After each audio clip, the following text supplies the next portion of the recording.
Well, hello there. There we go. Let's get things fired up here.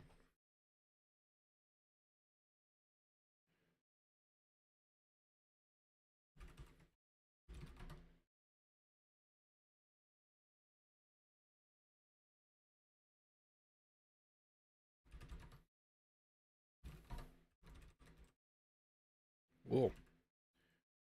What world is that? Here we go. Okay, so last time we were up to working on this. We need to get connections into a tab. So that's a custom widget. And we had just kind of roughed in machinery to support that idea, but we're not actually consuming it yet. We have our templates test over here for templates.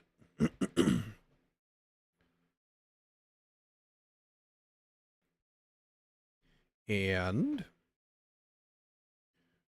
we have our templates bar here. What were we running into? There's something.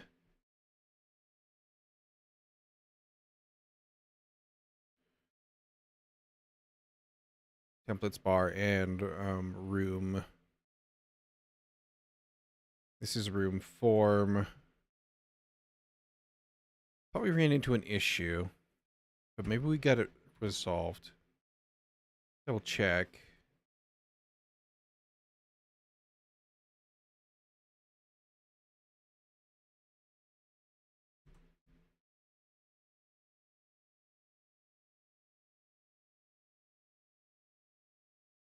We need that to make sure we scroll to it.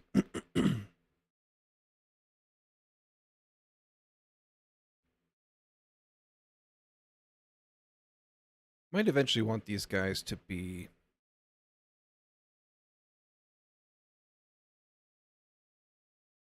We get that scrolling issue going on there where it's like duplicating all this stuff below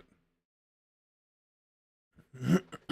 We also might want these guys to eventually be collapsible as well, but we'll worry about that in a little bit. Let's get all the things working first. This is all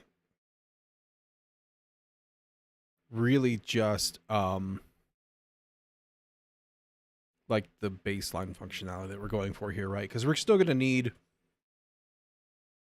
the ability to like put objects inside of here. We're going to need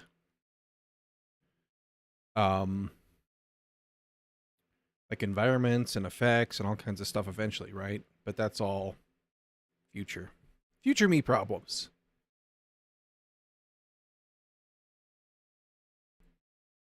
And it has been windy and blowing dust for the past 2 days, and it's driving my allergies crazy. Okay, so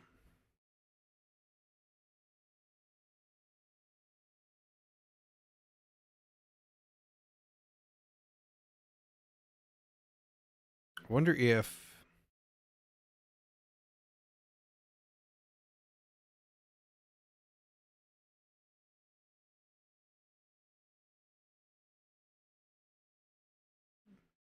that's annoying me. We'll come back to it later.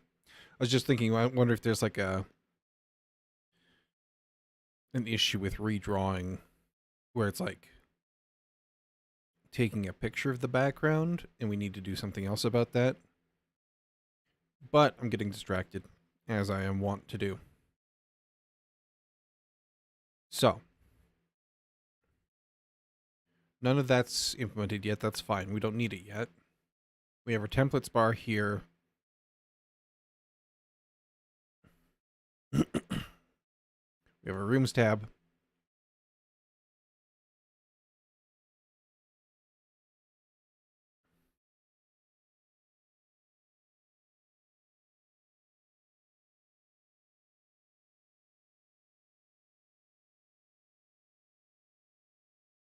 And then we have our connections tab. Right now, this just does that. We had also connection form.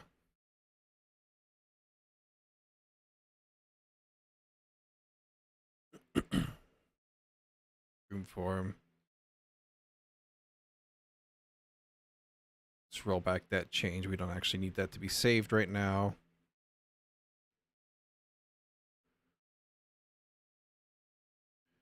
I think we... Okay, yeah, we need to do the correct buffers here. So we use the connection template, ID and data, which is connection data, origin, destination, direction. This is not editable. This is not part of the template. This is something that gets derived when you set up the connection based on origin and destination. This is going to be a thing we'll have to think about.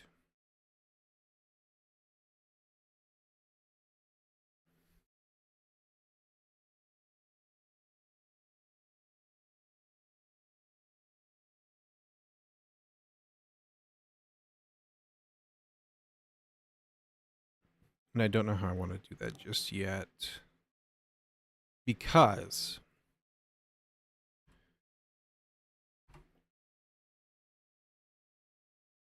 these do not need to be symmetrical. They are specifically designed so that we can say, hey, look, you need to be able to do this. Let's say perception 5, athletics 1, just for funsies. So 3.2 to 4.2 has these requirements, and that's well, good and fine. 4.2 to 3.2 does not have them. That should be a valid thing, right? If this is like a hidden door, you shouldn't need to be able to spot the exit again. So like in this case, we would have like this 4.2 to 5.1 would go away to make this sort of like a, and then 5.1 to 5, or sorry, 5.1 to 4.2 goes away. And then both of these go away. 5.3, 4.2 to 5.3, and 5.3 to 4.2. We just kind of took out all these additional connections between this room, like so. So now this is like a hidden room, right? And you only need to be able to spot this connection from this side. So if we go here, we go look for 4.2. We can see our requirements good. Here, there's only one way out, and there's no requirements here. So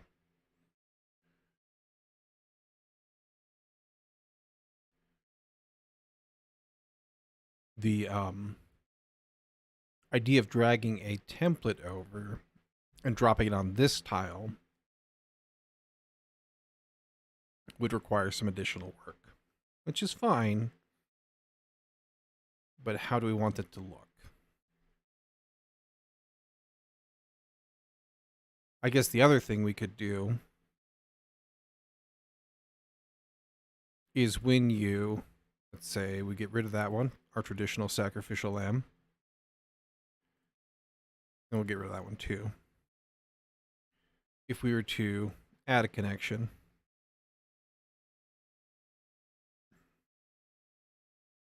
there could be like a pop-up there that said from template.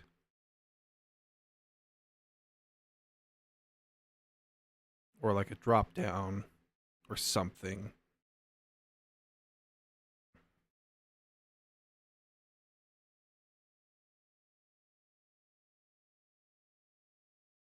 But either way we go with that, right?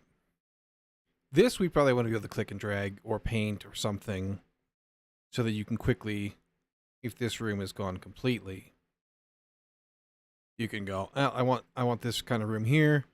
or here, and then I want this kind of room here, here, here. Those are tiles or connections, but same difference, right? Same concept.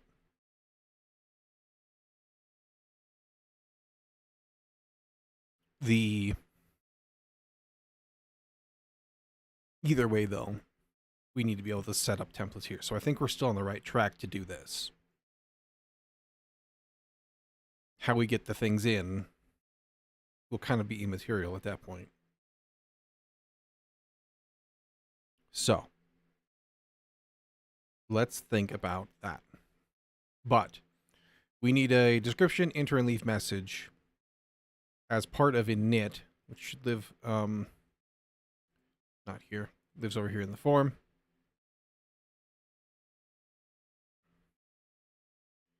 We make this description buffer and verbose buffer. Verbose buffer isn't actually being used anywhere because it shouldn't be. I'm going to drag this over here real quick. So we have a description. We have enter message buffer. Just a new buffer. And then we have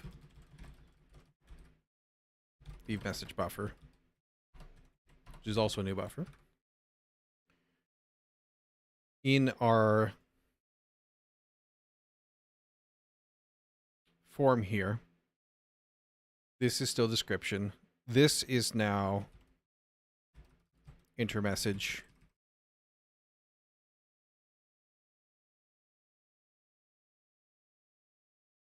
We put everything down at the bottom, so we're going to kind of duplicate this pattern. You are no longer verbose field. You are filed. Yeah. Seems legit, right? Ignore those, please.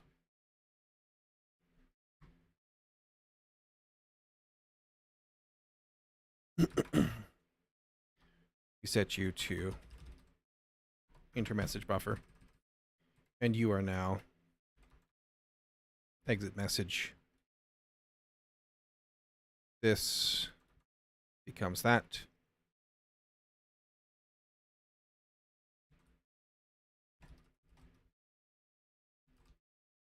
Did I not? Oh, I said leave message. Let's call you exit message.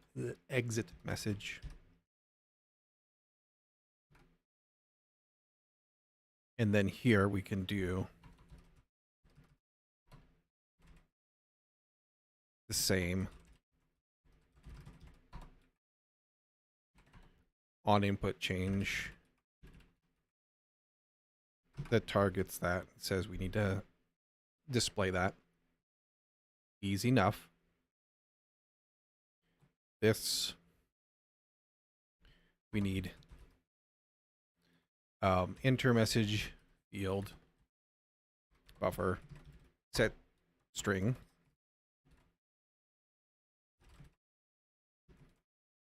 data struct data enter message exit message field buffer string connection form data struct data leave message. Let's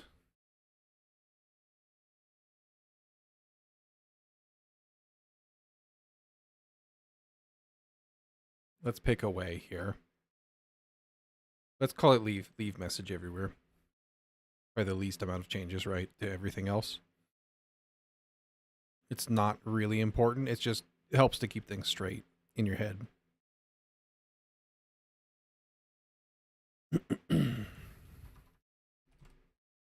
Make all that leave. Then we use the same words all the way through. And then we'll do that.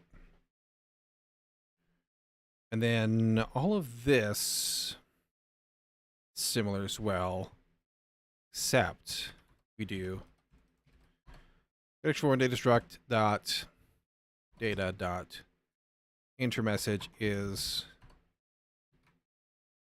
description buffer dot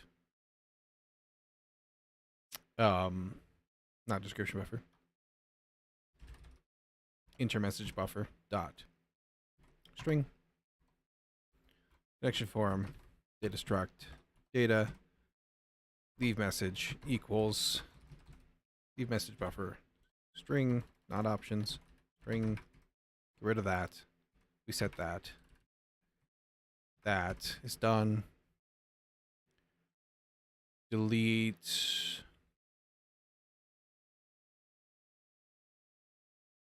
Still calls init.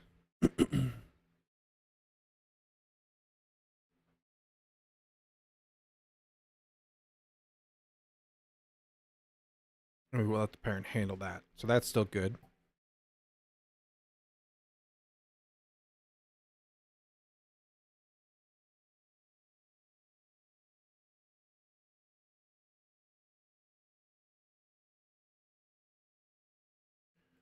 Double checking everything's happy here. All right. That's all set up now. These get added.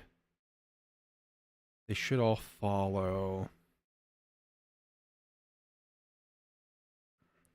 As we use this, they should all follow the same styling, which we could arguably possibly roll up into child styler. Let's do that real quick. Get our docs open for that.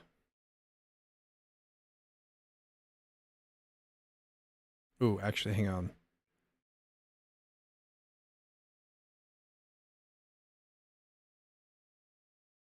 That might mess up. I think we switch on whether or not it's a text editor, though, so we're probably fine there. We need to look at documentation.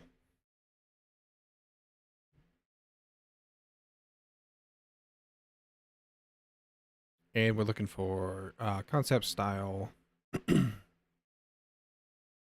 Think direct children. So we do set on child added.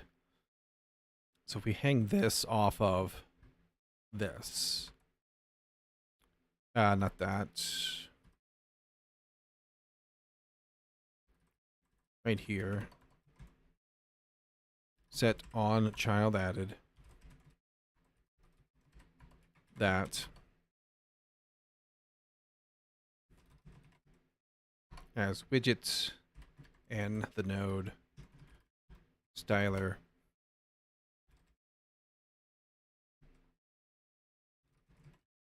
styles.style. Wow, I cannot type today.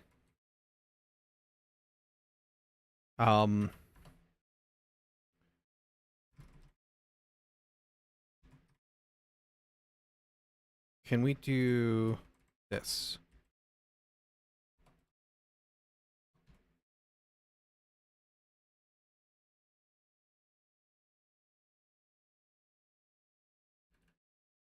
Is there a way for me to detect what kind of widget you are?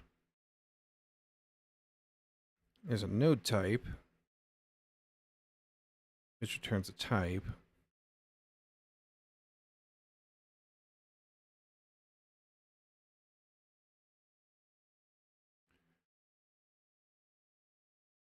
As a name.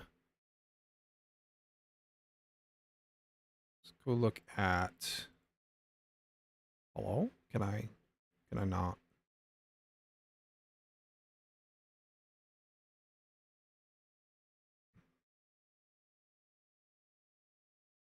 Returns the type of this node. Name. Built-in types.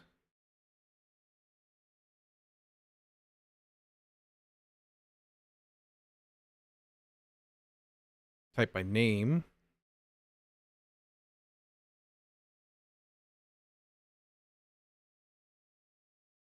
Type by reflect type.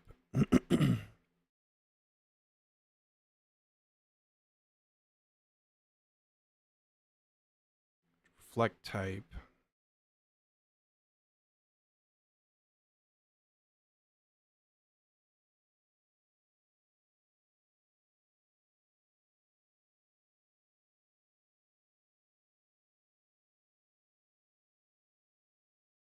Can I do like,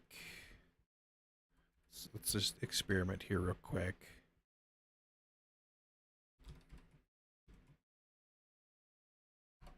Text.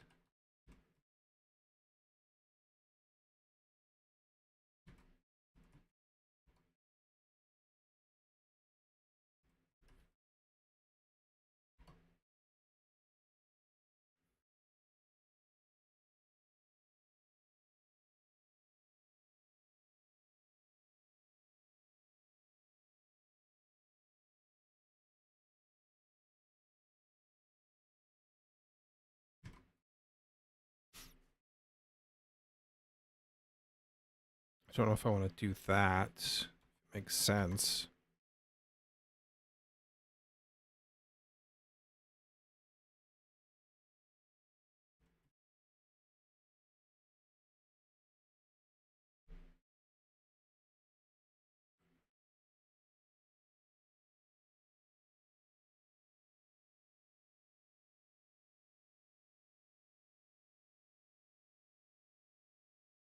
Can also look at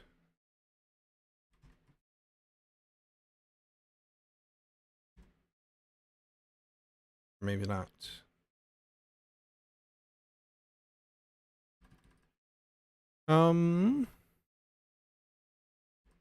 Let's see if we need it first. Let's try just putting this in here. And then we'll comment this out real quick. So I'm not sure this isn't going to break everything. Let's run that.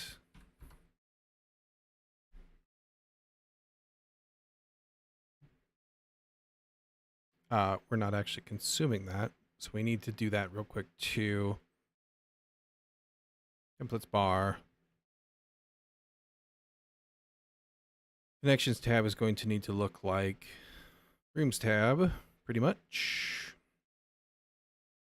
Let's see here. We have all of this already. So then we can just grab this.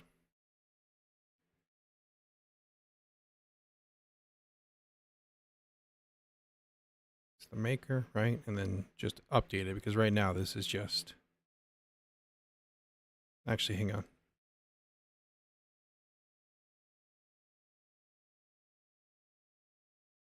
This... What are you doing? I'm making a mud engine. Why are you not using Copilot? Because I don't use AI.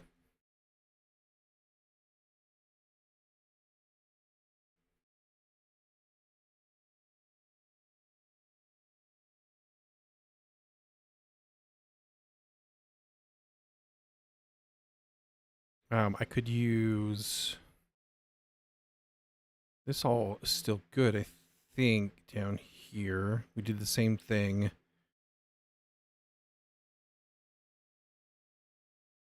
Oh, we already did this. That's why. We already made this ready. It's just it uses new room form. We need this to be new connection form? What did our type gen call that? New connection form, yes. But this is not room form, that's why.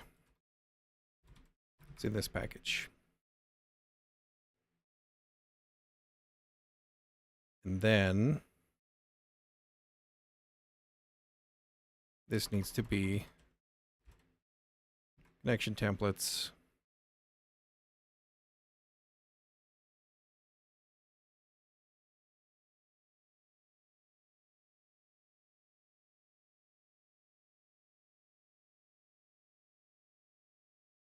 And then let's see here.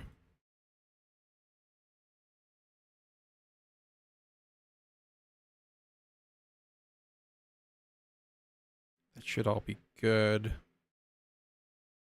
Our tabs now.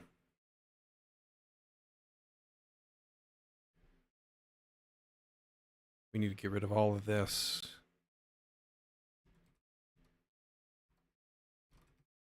That.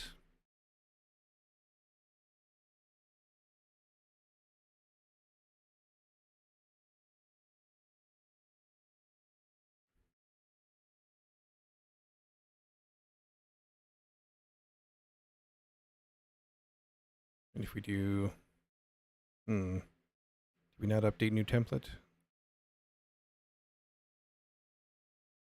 Ooh.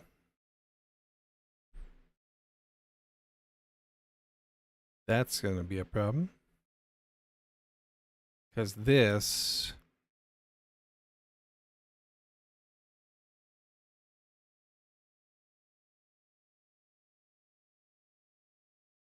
only does room templates. We need to determine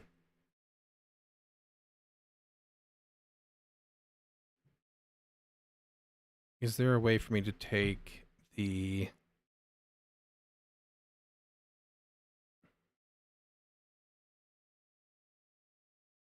look at the docs for tabs. Is there a way for me to detect when I'm switching them outside of the framework, I wonder? Widgets.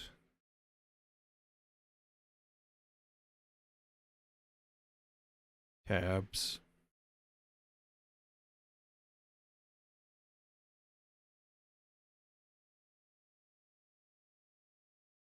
Make functional tabs.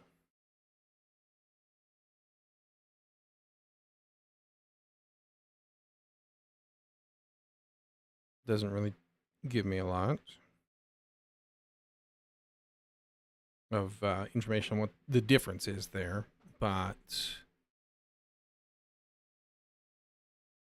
okay, so that's not going to help me because their docs aren't really complete. What I'm going to need to figure out then is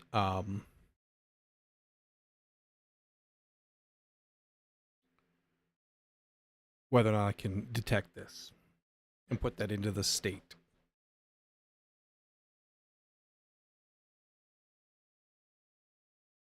Let's think here.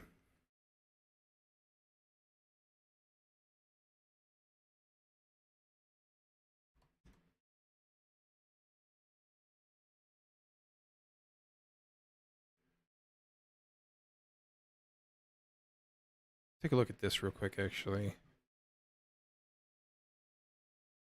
Current tab. Aha. Okay. So.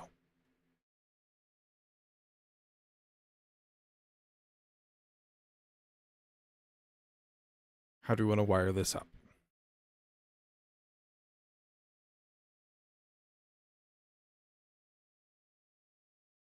We have our tabs up here in new.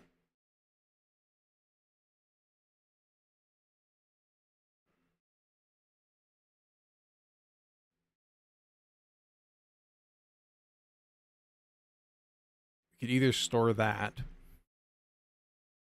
and have footer figure that out with a call, or we could do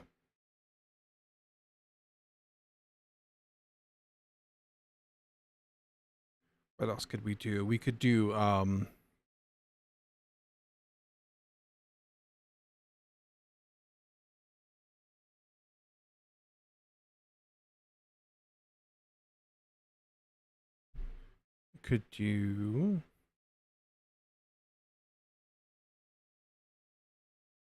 like an active tab sort of thing, but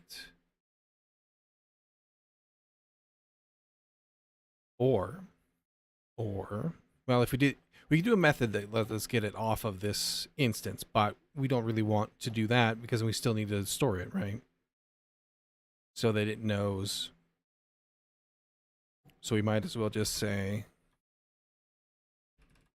put it up here.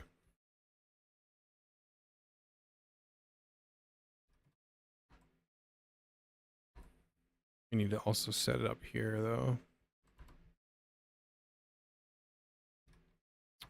Could we just wrap it?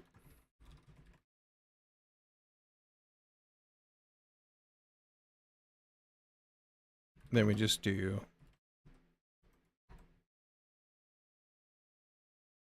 We do tabs here returns the tabs, right? Yeah.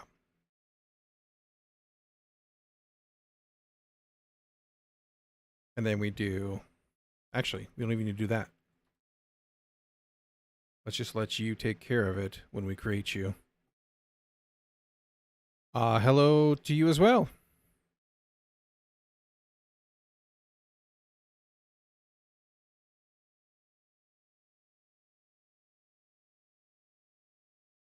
Pretty going. Pretty good. It's going pretty good. Except for I've lost my ability to speak, apparently. How are you? Tabs here. Is that Python? No, it's Golang.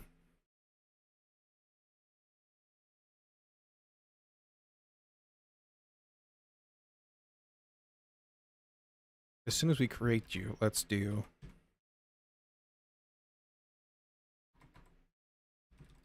that.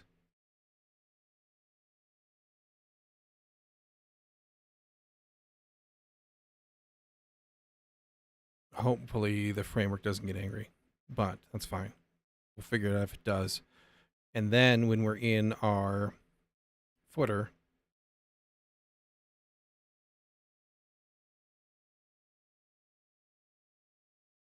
in the onClick handler, tabs gives me current tab. It gives a widget and an index. How do we make this? What am I doing? I'm making a mud engine in Golang. So the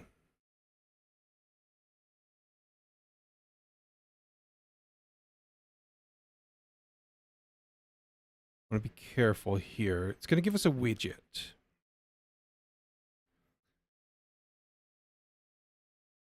Tabs, how are we going to differentiate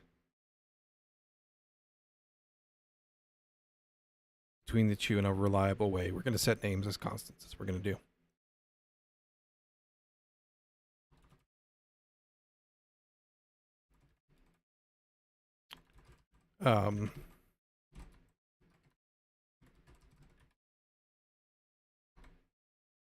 That way we can compare.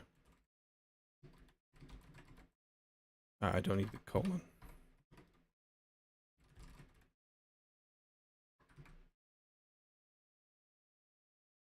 It's a mud engine. It's a mud game. Think of Zork, but played online with your friends.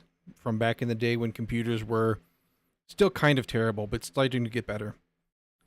What language am I using? Go.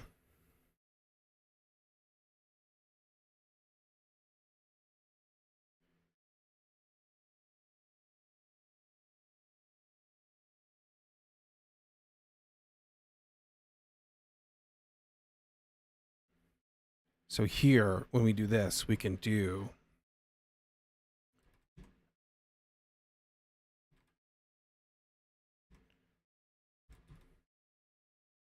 current tab.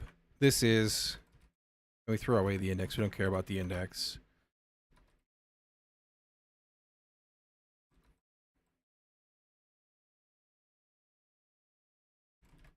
If it's the room tab name, we do this. Right, this is not a tab, not a name yet. It is.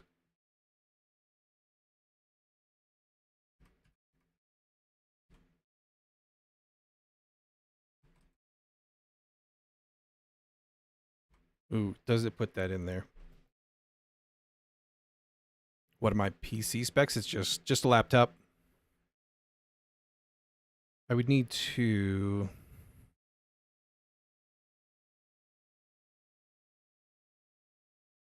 look at what a widget allows me to get out of there. I didn't think about that. That is going to be a problem. In this case, it returns a tab.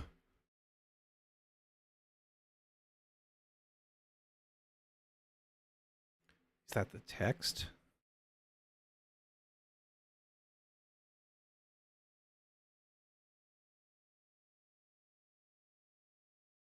It's a widget though.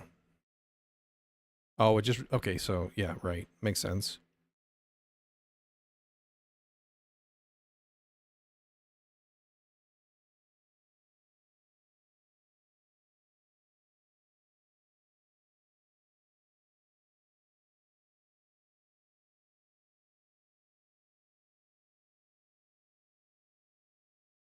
A widget as a widget.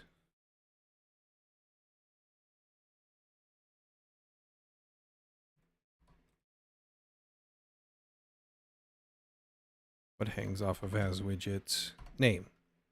I can get name there. Hey man, great job screaming something technical. We got very few people like you. Appreciate the effort in this generation of video game streaming. Hey, I really appreciate that. I'm glad that you enjoy it. I got a couple people that swing through on a pretty regular basis that enjoy it, and I agree with you that like there is some interest in the crunchy technical stuff, and I like to see it too.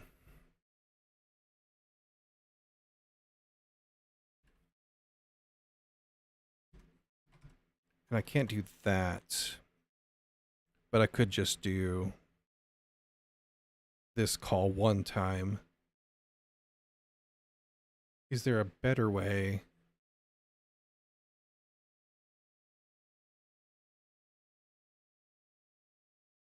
Current tab.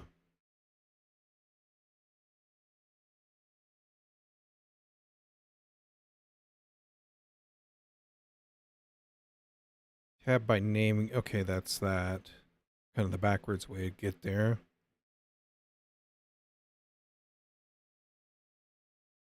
Handle text click.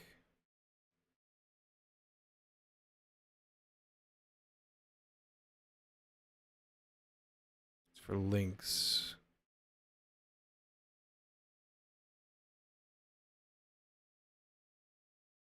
Widget value.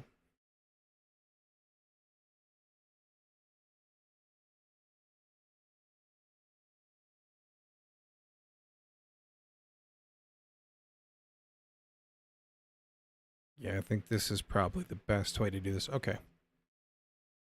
So if we get the tab, let's call you current tab. Oop. Oh my gosh.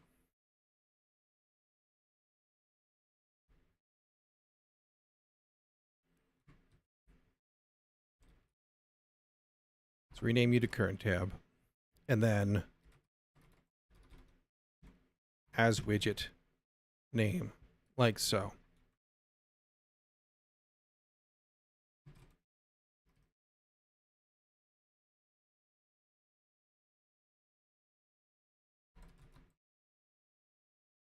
We could also just do this.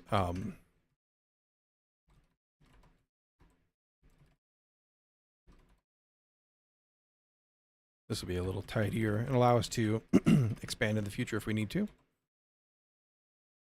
Like so. What did I call you? Connection tab name? And yes, I did. We need to do similar, but this is connection templates and connection templates. Connection template with a new ID. Same way we did up there. Default, we'll do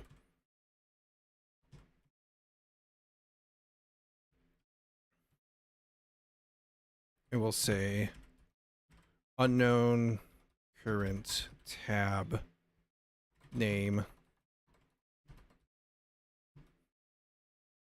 Give it a, actually, we'll just do the default value, which would be a string ultimately, but that's fine.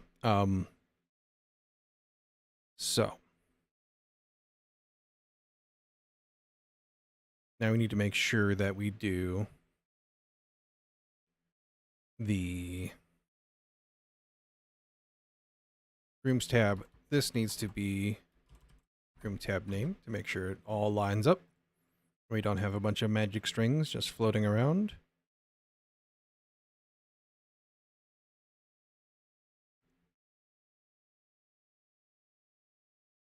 Let's see if that'll work.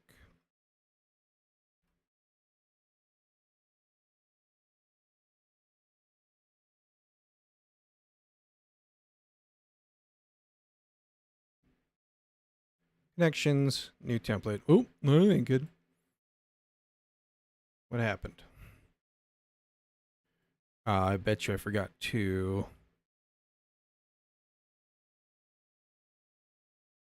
Let's see here. Connection form 110.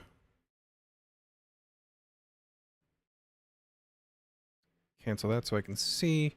Betting I forgot to initialize something in the start.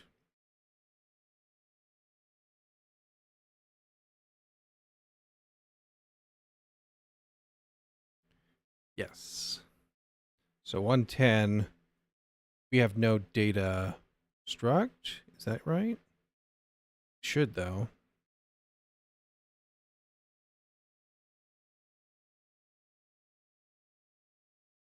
How did we do this? Because we solved this problem in room form as well. And we just give it a tile template, which has an ID and data.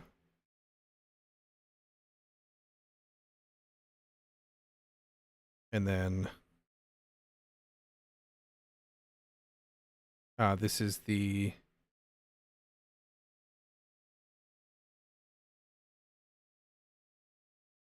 triad.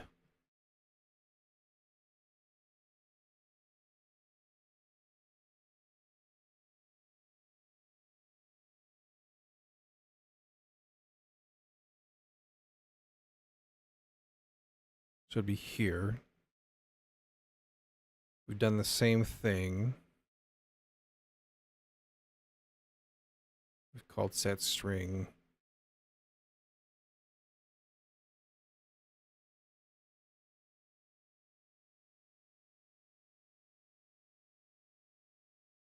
Is this a misleading error message?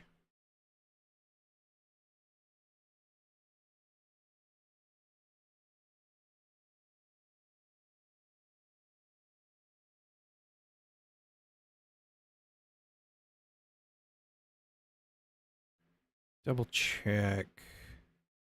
Ah, because you're still a pointer and you shouldn't be in the template.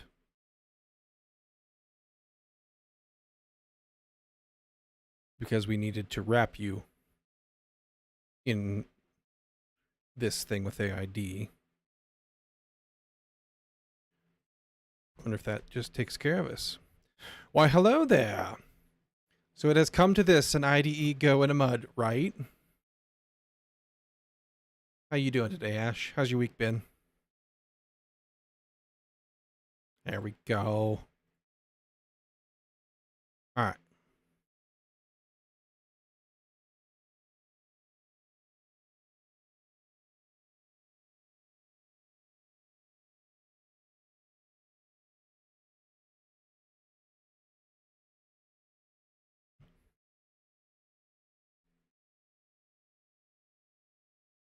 It's been good. I wrote like 6,000 lines of Rust during my job when I carved out some time besides the usual ghost log. Has mine been? It sure has been. Just yeeting messages into the abyss. Messages being job applications. And I think my cleaning up the styling has totally bit me here because there's a big old gap there. Sorry, I hope it picks up soon. I'm kind of just going through the motions at this point, and next week I think is when I pull the trigger on picking a place, the next place I'm going to hop to, and looking for work in that area that is not software related. I had one interview, but again, it's just like an intro, right? With the HR people that means nothing. I had one of those yesterday. The one I had last week probably ghosted me. I sent a follow-up email. Like, hey, did we know we have a plan? You said you wanted another call. Do we know when that's going to be, sort of thing, you know? Um, Sounds good in either case. Don't forget that my thing will remain open should you decide to give it a run at some point. Yeah, I did. I don't. My motivation for jumping through the hoops is so low right now after such a long time that I'm just like, man, I don't know.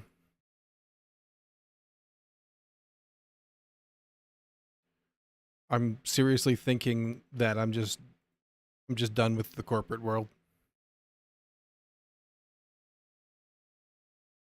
And maybe that's like I need a break thing from it, you know? Maybe that's um maybe that's something else. I don't know. Let me just do this really quick. We'll put these back and see if that spacing issue goes away, because that might be coming from something else. But yeah, I'm really tired of the corporate. I mean, it's just performance, right? It's software development theater.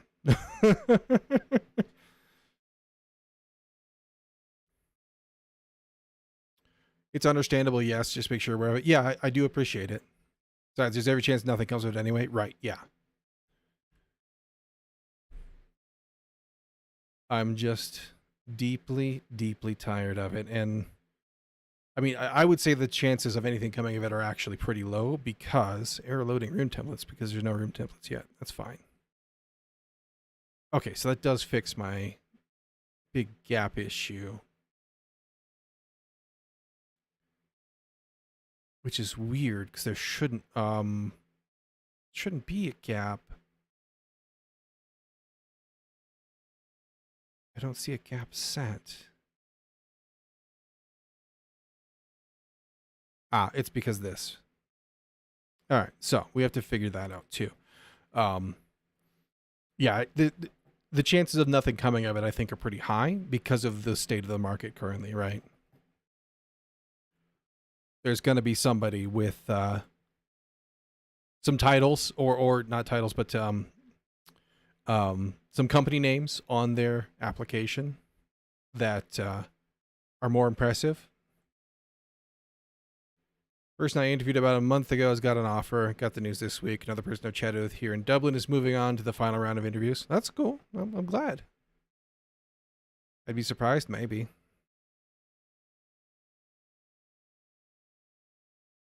But I don't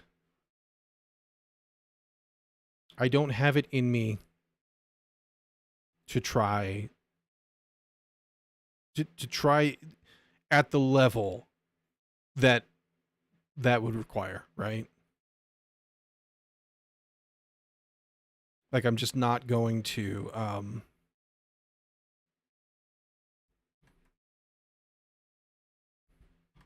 just not going to be into it. At this point I'm kind of just like thinking that if somebody wants like if they want to have a like sit down and have a nerd out conversation, awesome. Let's talk about stuff. Let's talk about ways I've solved things. Um like we can do that, but like if you're going to come in and be like, well, here's this thing that you've probably never done before because this is a completely different problem and I'm sure you could figure it out, but if you don't answer it correctly now, you're not getting the job. And I'm just like, you know what? Haven't done it. If you like, I can give you some practice interviews that might. I mean, I don't think it would. I mean, I sit here 4 days a week and talk to everybody. I'm very comfortable doing that. It's fine. I'm just like at the point where I'm. There was a let's see if I can find it really fast. I saw a perfect image. Let's do this.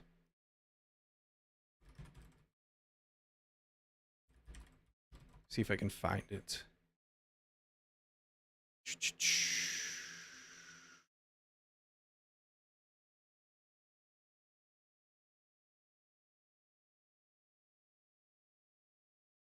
Where are you?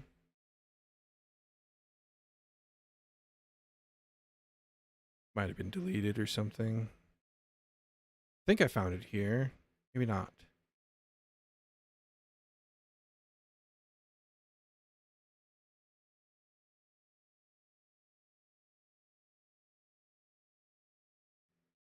I can't find it pretty quick. I'm just gonna scooch on.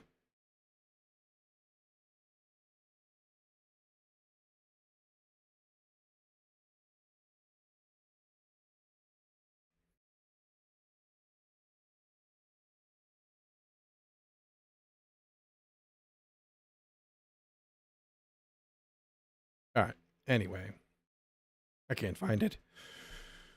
Oh, let's see here. I was actually specifically warned in training not to do stuff like that. It's not about correct solutions, but figuring out whether a person can think, is creative, can solve problems in a good cultural match. Right.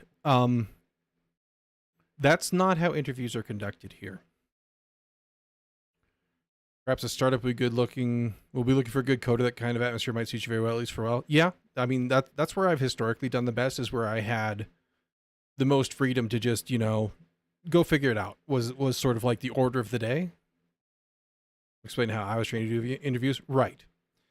But also, you are not in the dev space and you're not in the US. And the things you're telling me about your experience consistently don't match everything I've heard about how they interview devs and how they interview devs in the US. Which I'm not saying that like you're wrong or you're lying or anything. I'm just saying that I think it's probably different. For whatever reason, right?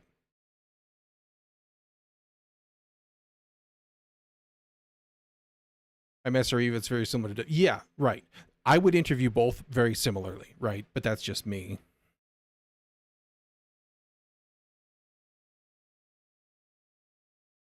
I also tend to do poorly in interview questions because they're toy problems, right? And I just don't care about a toy problem. There's not enough meat there to really think about, You are, however, correct. I didn't experience interviews for strictly devs, right? And I also I've seen mention of some changes to that process, but I haven't really seen any. My interview question was re-implement the tail utility. Yeah, I don't care. Use tail, like I don't want to talk about that. That's not interesting to me. Like grab a buffer, grab the buffer of the byte data and however many, spit it out, whatever, it's fine. Would that work? I don't know, probably. I would have to sit down and write it, first step, but then it gets interesting. Not really. You can probably read it backwards, I would guess, but like, I don't know, right? Like, I would have to sit down and figure it out, and I just don't care. Like, there's no reason for me to care about that. And I would sit there and I would do my best to figure what if the individual line. I don't know. Like, I would do my best to sit there and figure it out and find some sort of an answer. The answer is probably that you read backwards from the end character or something, to the limit of whatever arbitrary line arbitrary length you've set, or amount of memory, whichever happens first.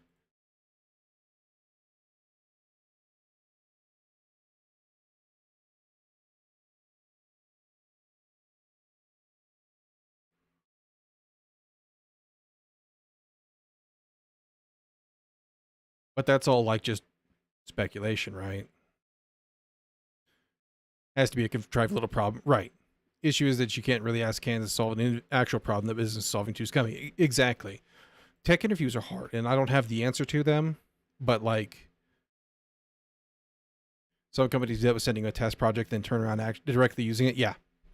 Yeah, if somebody gave me something that was going to take more than like a couple hours, I would just tell them no. And I have in the past.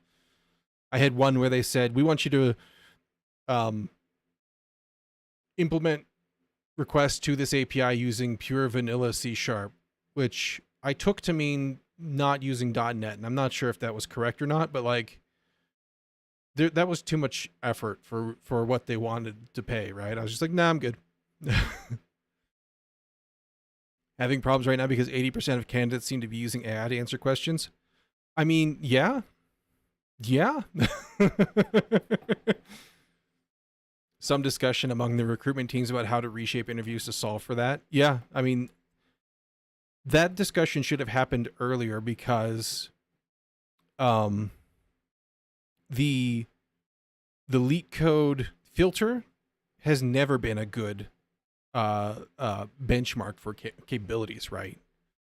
It's like that that Hacker News post I read on Monday, I think, where it was like, I forget everything I know about writing software and I just grind lead code until I can't think anymore, right? That was their approach that has worked for them in the past.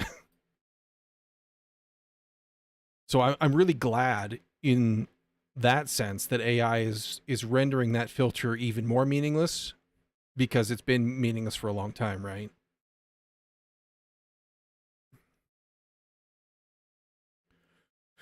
Also, interesting candidates picked a language for interviews. Yeah, most of them do that. Not strictly to block AI usage, but incorporated it in some way. Incorporate it in some way. Yeah, I don't want to use AI though. Ever. Should also be possible to get you interviewing for SRE. After all, it's quite easy to switch teams once inside. I mean, maybe. Most of my SRE DevOpsy experience has come not from having the job, but from needing to solve the problem when the actual people that were supposed to be doing that job said, I don't know.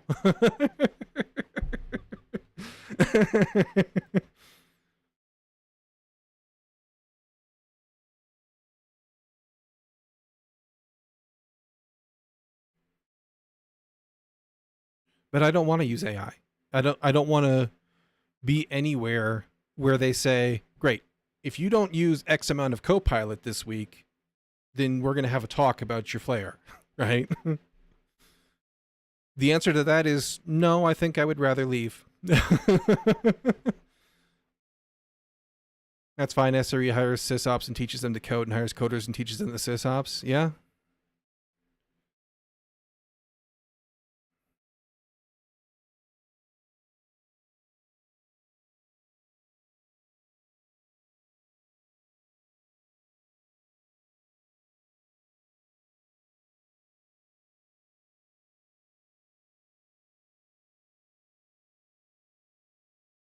What was I doing? Oh yeah, I was looking for, I need to figure out, my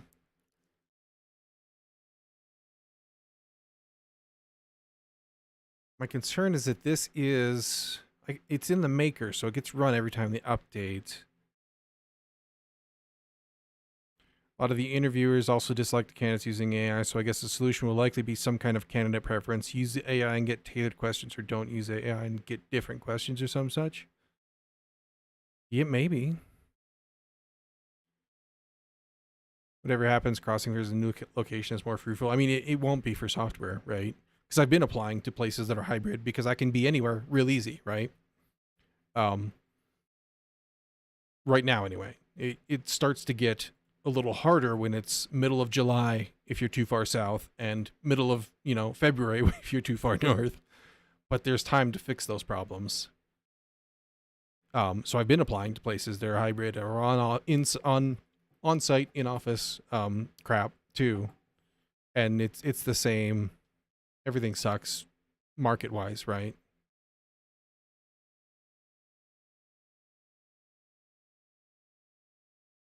Like I'll be picking a place that there's probably work in other places than software, and I don't know what that looks like exactly, but I need to come up with a plan.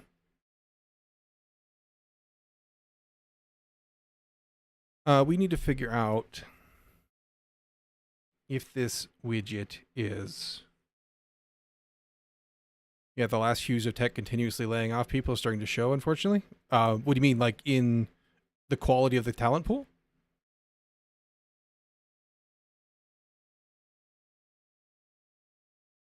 Or like people's attitude toward companies, or like what in what ways?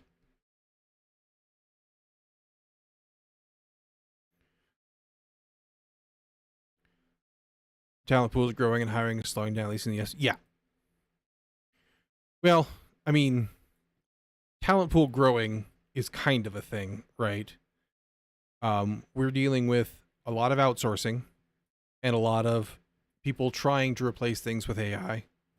Um, I haven't heard of it going super well anywhere. There was a fintech company fairly recently that was pretty bullish on agents and are now hiring people again. I mean, tens of thousands of devs from big tech now going back into the job market. Yes, that is true. But there's also a lot of outside outsourcing. There's a lot of the whole government sector, the layoffs from there, going into the job market, right? Or into the candidate pool, I guess you could say. There is the AI thing, but also like a lot of the newer people are really bullish on AI, and they don't have any of the actual skills needed because they're just kind of jippetying their way through, right? I've already seen it start to happen. There was not so long ago, there was a guy who was on Twitter saying, "Hey, here's my new product that I vibe coded. Y'all are cooked," and then everybody helped themselves to his open database and inserted things like "Don't vibe code apps, please" into his database, and there was all that went on. And then I've personally seen people come in and okay then. We don't need any of that, thank you. Um the It totally derailed my line of thought. I have a strong suspicion. Oh, I've personally seen people come into Discords that I'm in, and they're like, "Hey, I'm having this problem with this assignment. I don't understand any of the code. I've used GPT to get this far, but every time I ask it to fix it, it breaks it more." I have a strong suspicion we've reached the plateau of AI, and it won't get significantly better, and it will be a lot more expensive once subsidies, hype funding dries up. Yes.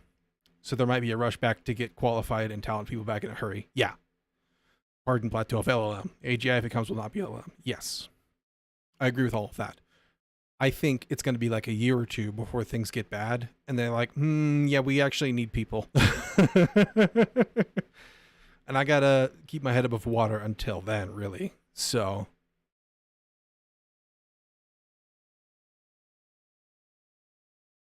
basically what Ed said, yeah. I don't know if he's given any dates or not. I don't religiously read everything he puts out. I've read a couple, and I watched his. He did an interview, talking, kind of summarizing all of his stuff. But a couple other people that are in the industry that I respect the opinion of have said kind of the same thing.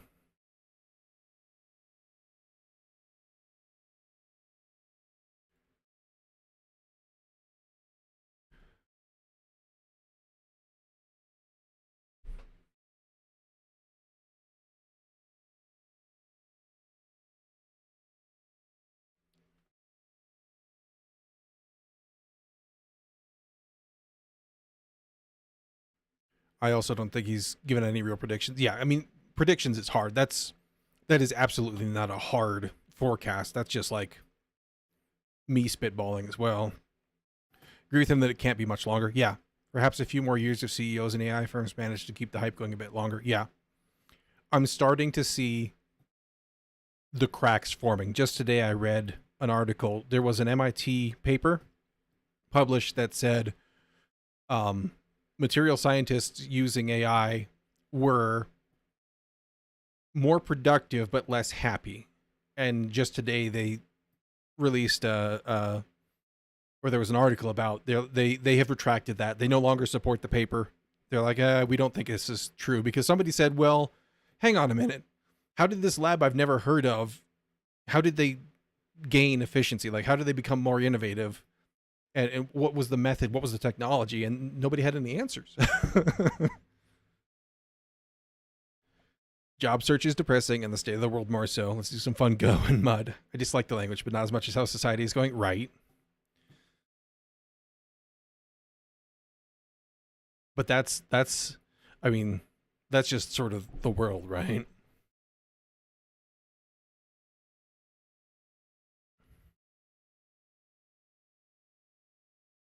I was looking for, we need to figure out if this thing is a text or not. I'd go and go 8 hours every day if it fixed the world. I mean, me too, right? Heck, I'd put it in overtime. Well, there's that what was it, 80,000 hours? Yeah. Here you go.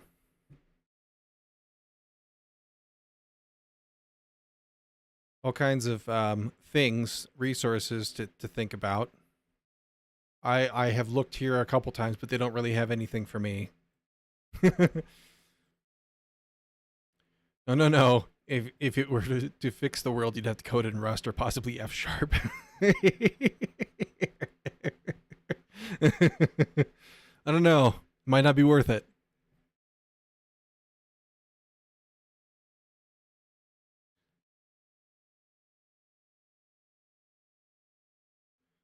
I was looking for name.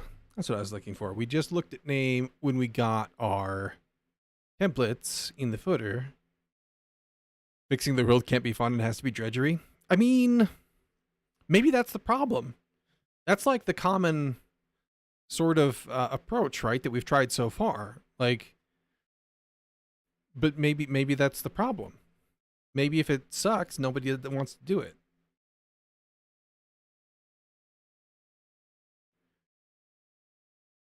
It's because we have a name. Okay.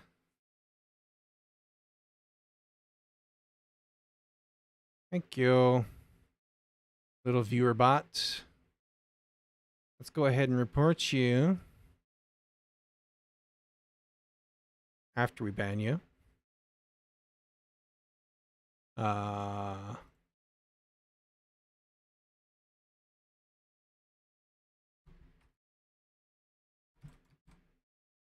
There we go.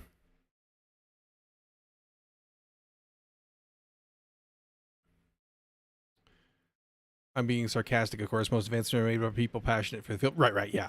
How do you identify viewer bots? I think it hid it from the chat because it's a likely ban evader. When they come in to your chat and they say cheap viewers on a website, remove the space, and then some nonsense, they are a view bot. They're selling viewers. I guess maybe viewbot isn't the correct term, but I also hate very much how Twitch is absolutely infested with bots sitting in every single channel and scraping all conversations. Yes. And also statistics on streaming, yeah. Chat scraping bots, yeah. It's a thing that I've just kind of decided that I'm going to not care about. Like if I look at my VODs, there's like 30 views on most of them, and I'm like, bet you that's a lot of AI bots getting training data, but like nothing I can do about it.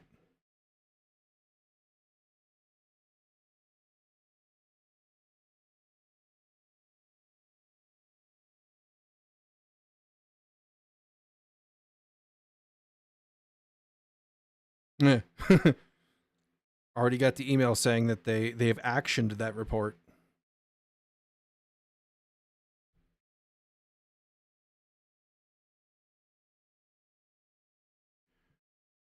All right, so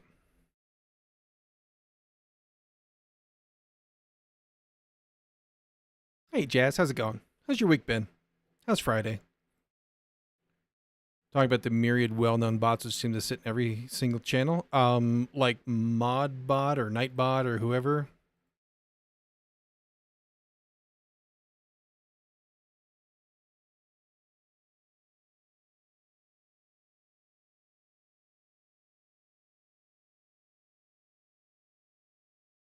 India or Pakistan? I don't know what you're talking about. We don't do politics here, if that's where you're trying to go with that.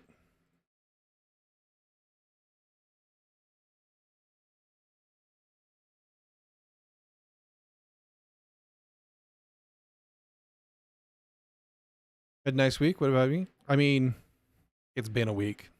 That's for sure.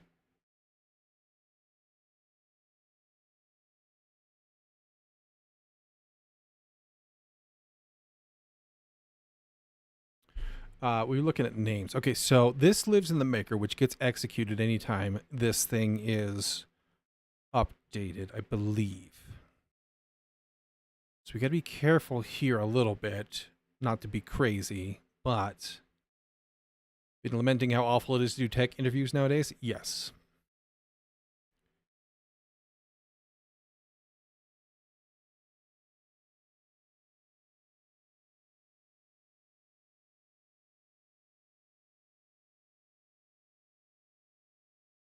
Yeah, that's enough of that.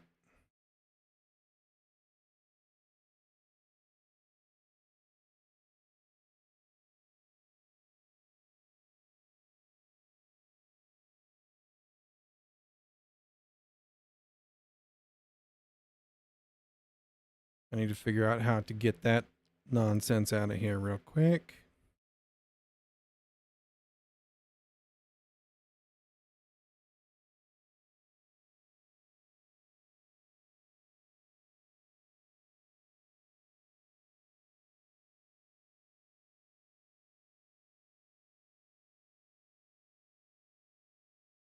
Yes, and we'll figure that out in a minute.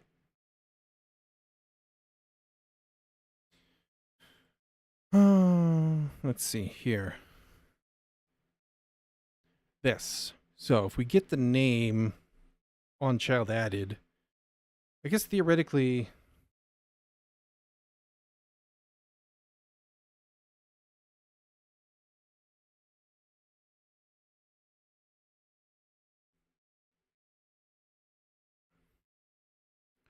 At least you've had a nice week, though. Glad to hear it. Yeah, right? The contractor over to measure and check my apartment for renovations. Looks like it'll be happening sometime in June. Awesome. What kind of renovations are you getting done? Anything super exciting?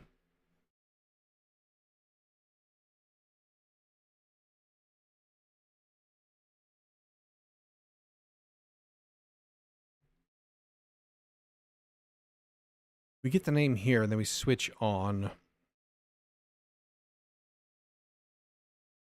But this...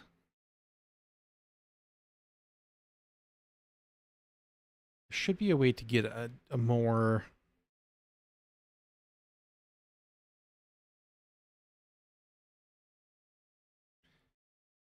I think I'm just not going to worry about it. We're just going to go back to this route. Until it bites me.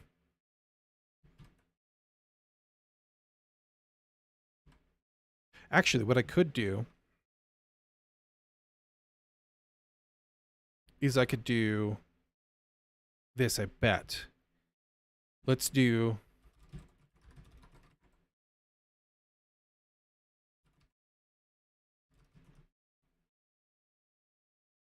like this. Let's call you...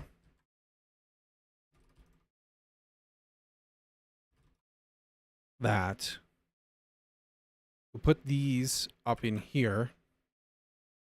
And then instead of this, we'll just do that. That way it's all together in the one. So if we change anything, it changes them all. But it also doesn't require us to have them spread out.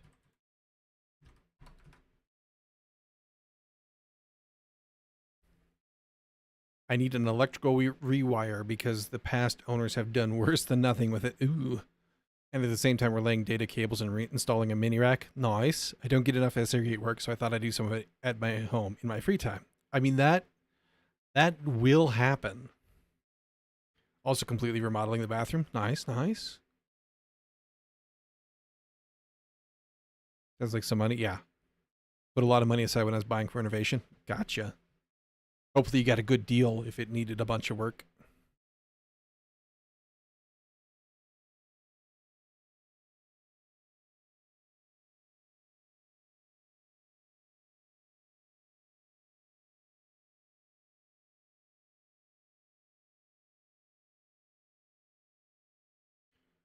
Let me do this real quick.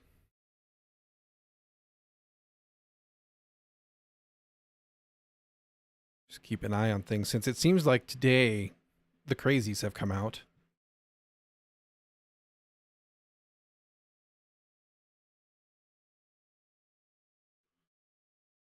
I got an average deal considering this is right next to my office and basically in the middle of Dublin. Gotcha. That's unfortunate.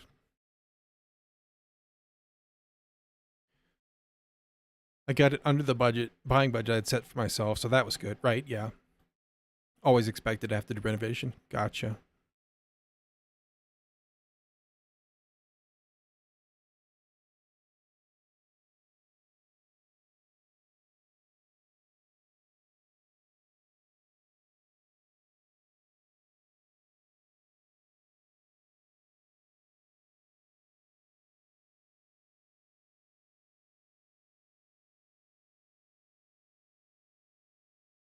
All right, so that should take care of the weird spacing. Squirrel.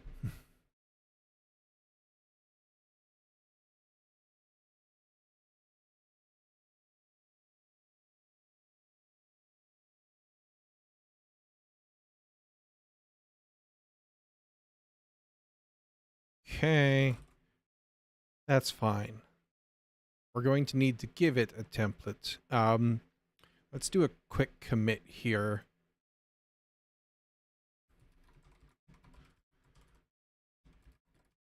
Oops. Oh my gosh, I cannot use words. So we finished the connection form and then switch the templates bar to use it. The new connection widget. You should probably just use widget in both places.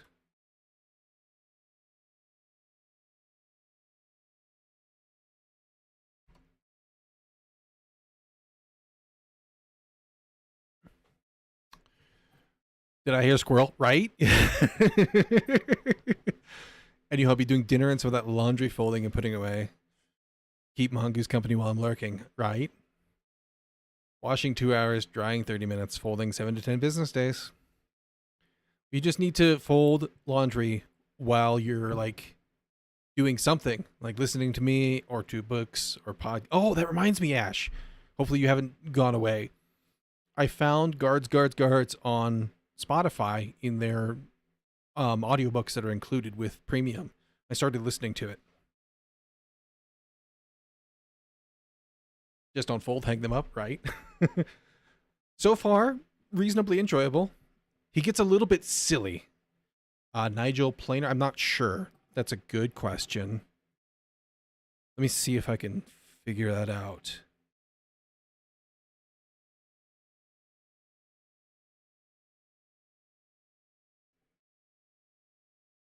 Without changing the tunes. Narrated by Tony Robinson, it says. Right, it's very silly in places. I've had some very good chuckles. Yeah. Sometimes it's funny. Other times I'm just like, eh.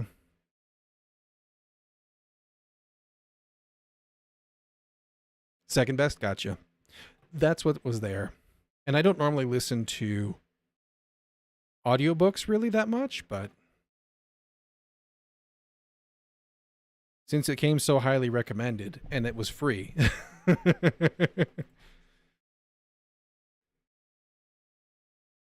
Some people have it the other way around, right? Mongoose doesn't sound impressed. I mean, it's fine. It's just some of it is just silly for the sake of silliness, and it takes me out of like what is kind of supposed to be a reasonably serious world, right?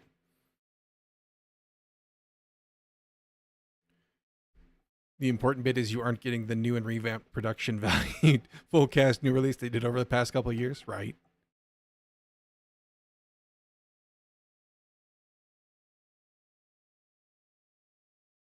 Like I don't want to give any spoilers, but the Secret Club stuff, that's all very, very funny. But like the the the dwarf stuff is just kind of just slapstick silly for the sake of silly, and I'm not a fan of that.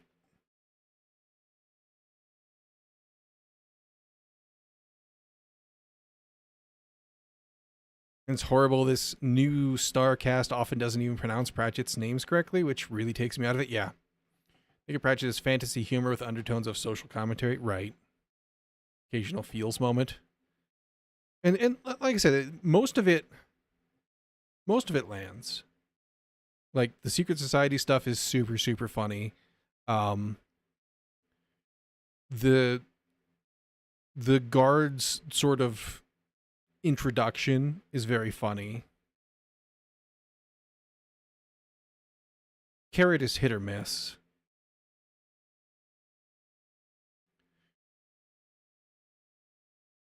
Right. Lady Ramkin is interesting, that's for sure. I think the daughter wanted to continue making movies, still waiting.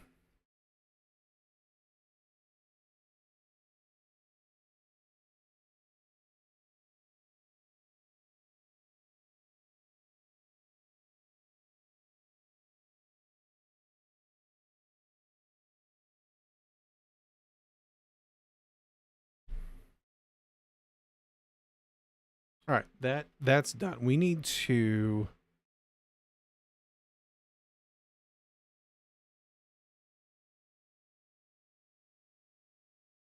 in either case, if you like this one, look up which future books continue Samuel Vime's story and continue along with those. Gotcha.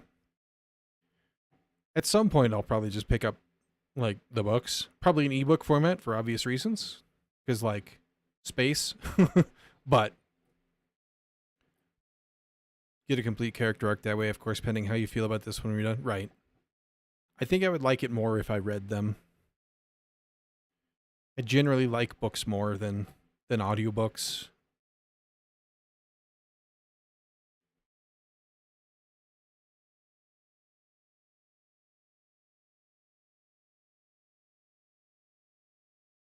I like because with books you have to like really really follow the story for things to make sense, right? And if you get distracted while you're up and about doing something, you miss stuff. You got to go back, and it's kind of annoying. Whereas like a podcast or something like that, it just doesn't really matter that much.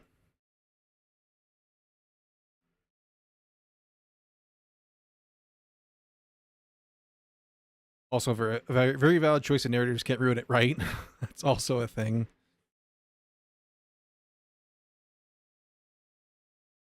And now I have squirreled you from folding your laundry, and I have no remorse. I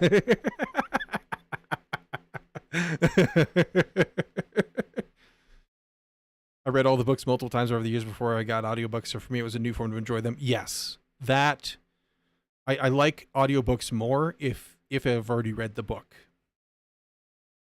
There, what was his name? The Hyperion Cantos. What was his?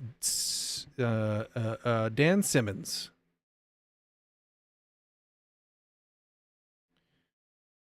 This series, very very good books, and he also did, um, another one that's even weirder.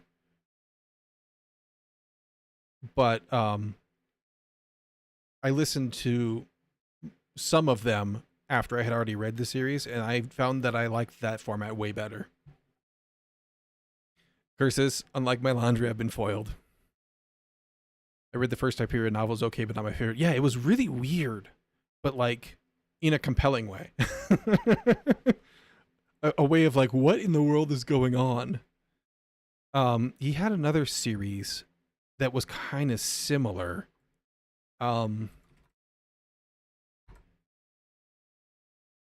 Ilium?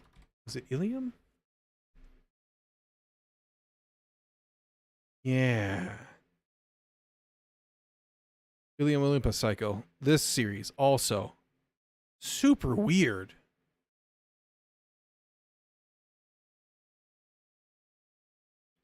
Really enjoyed some of Hamilton's work, but he tends to keep upping the stakes until the only way to resolve stuff is a big Deus Ex at the end. So ignoring the end, it was quite good. I'm not sure that I'm familiar.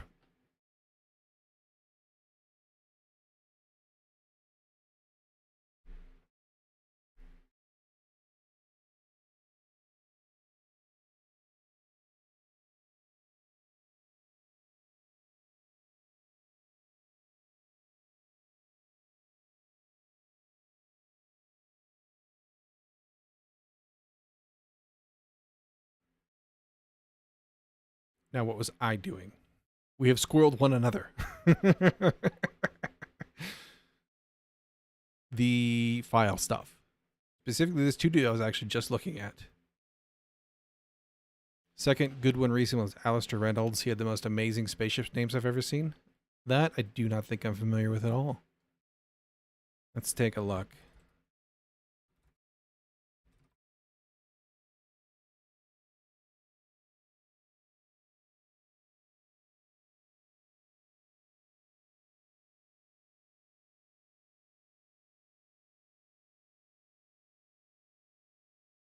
Revelation Space, Chasm City. None of these ring a bell.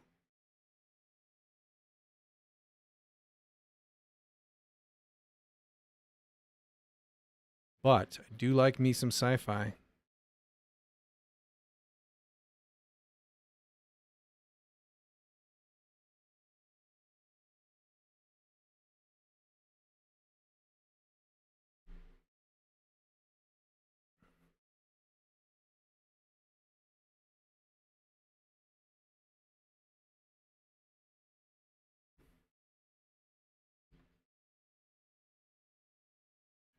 Let's do a... Let's just put these into a config.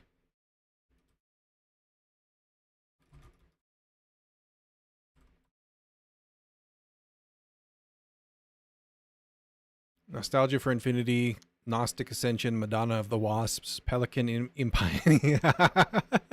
That is kind of amazing.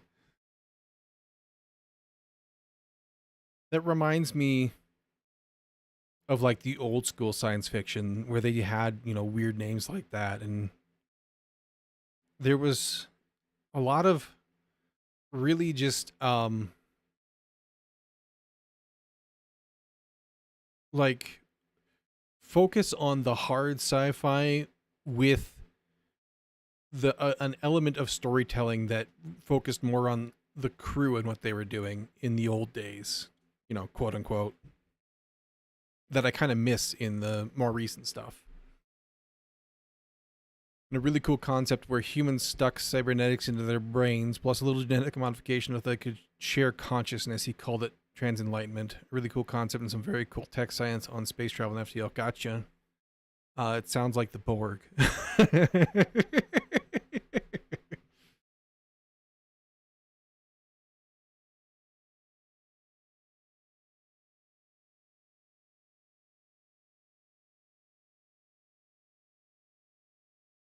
Almost, yes, yeah. Which, you know, at the time when I was watching Star Trek, scared the crap out of me, but also fascinated me. Like, Borg episodes were right on that fine line of almost too much, but also like super engaging, right?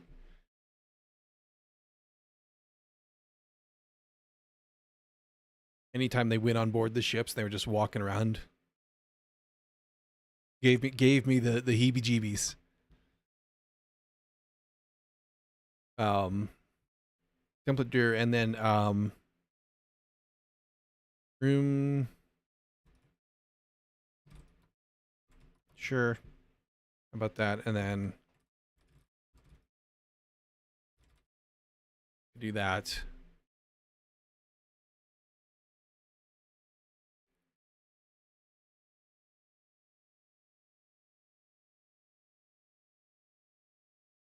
Then we could also just do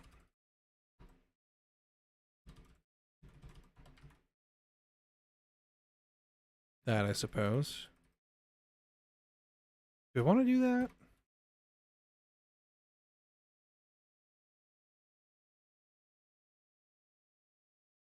No, I don't want to put the logger in here. And here's why. I want to make this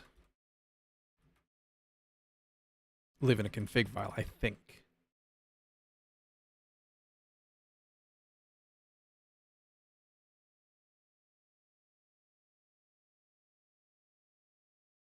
For now,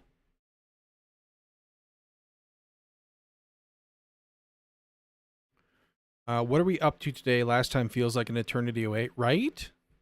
It's been a kind of crazy couple days. Um, Today I'm working on getting the template UI stuff in place for the connections, which we've kind of just finished, but this still needs to be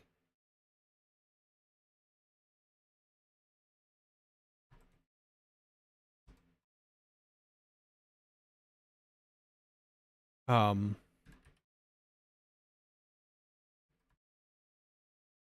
need to put a config in here is what we need to do. This just needs to be tidied up, basically. And then here,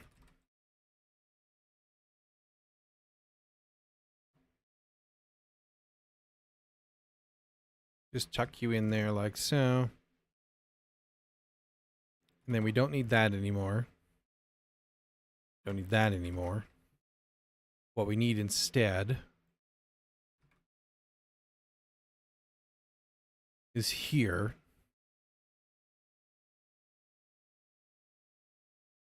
When we call you, set you up. You really don't seem like you had a good week. If so, I hope your weekend will rock. I mean, it kind of, you know. I had an interview, but it was just another one of those initial chat things that mean nothing, right? We'll see next week if they ghost me or not. Another one ghosted me, probably. I followed up. Haven't heard back still. Probably won't. That's fine. Whatever. It is what it is. Mostly, I just don't know what I want to do next. I'm just deeply, deeply sick of the corporate game and all of the silliness that comes with it, right? And I need to figure out what my next step is and how to pivot for the next little while, keep myself afloat, and try to salvage some sanity out of an insane world, basically. That's kind of the TLDR of this morning that you missed. Hi, good to see you again. Hi, how you doing there? Anakul. I'm sure I butchered that. I'm so sorry. How you doing today? Good to see you again as well.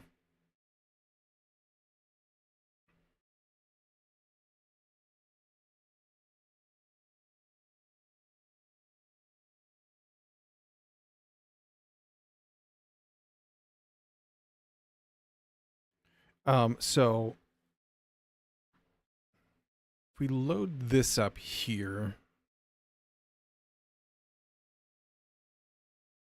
and we don't put it in the maker, then anytime it gets made, it should be fine. It should reuse it. We don't have to rebuild it.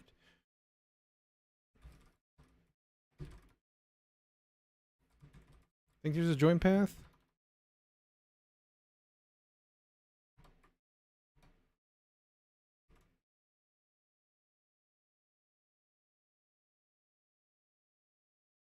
Or am I thinking of Python?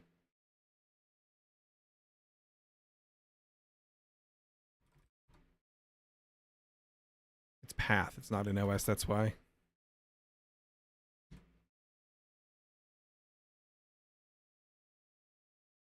Path.join. Yes, good. This will take dot config dot template directory and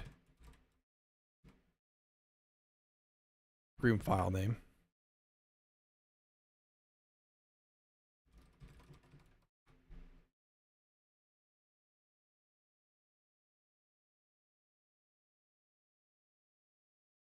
So we build it once and we use it anytime we run through Maker. Basically is the plan. Same thing here. Let's call you that.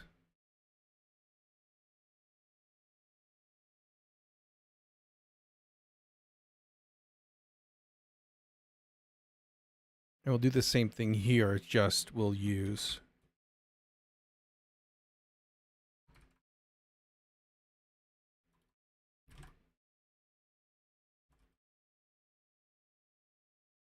config file name.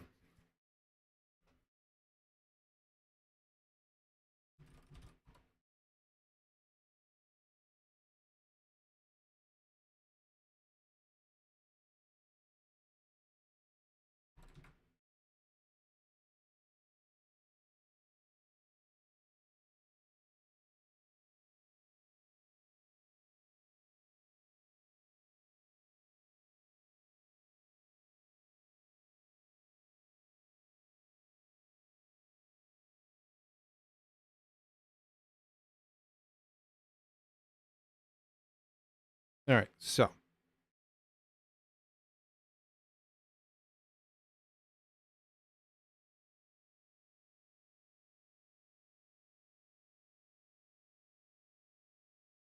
that should take care of that. We need to give it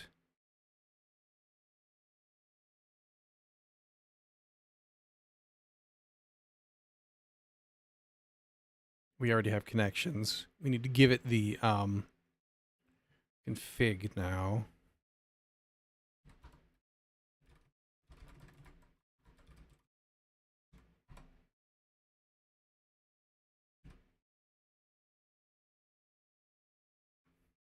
And up here for now, we're just going to do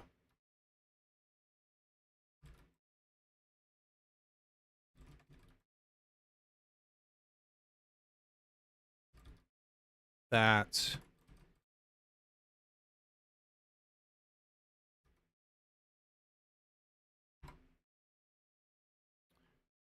I wonder.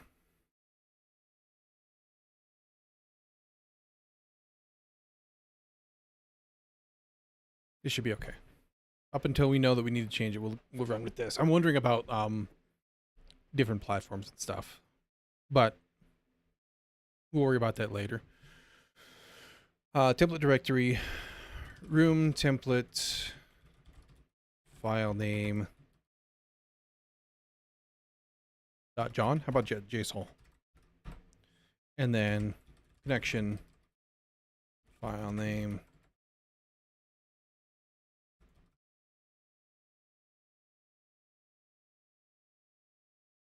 And then we can do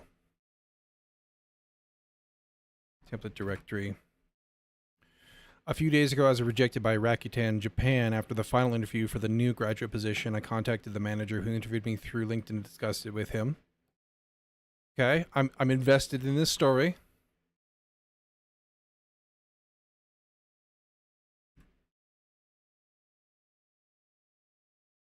File name. He offered me a referral for an internship position at the Rakuten India office. I'm feeling very stressed. What if I get rejected because I haven't been able to prepare properly due to my university exam? The way I approach that is I just do my best, man. That's all any of us can do, is just do our best and hope, right? And it's hard, and you very well might get rejected, but like, and again, I don't know what the job market is like in your area, but here especially, it's really, really important to think and to know that it's not us in a lot of cases, right? The market is really crazy here, and I suspect elsewhere too.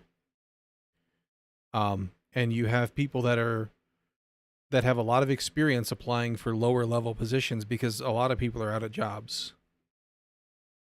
And it's not, and they're not going to take somebody with no experience over somebody with some, right? And it's not your fault. It's not that there's any way for you to get that experience without doing it, right? Like you can do projects and that'll help. It'll help you to be more, just to speak with more experience, right? When you're in these cases, these interviews and in general. But at the end of the day, like, it's not entirely on you. So you just do your best and you hope and you try to stay positive as much as you possibly can. And I know it's hard. How are things today? I mean, they are. They're pretty good. How about you? Give all you can. Try your best. If it's not for you, then so be it. Don't measure yourself based on jobs. Yeah, that's solid advice as well.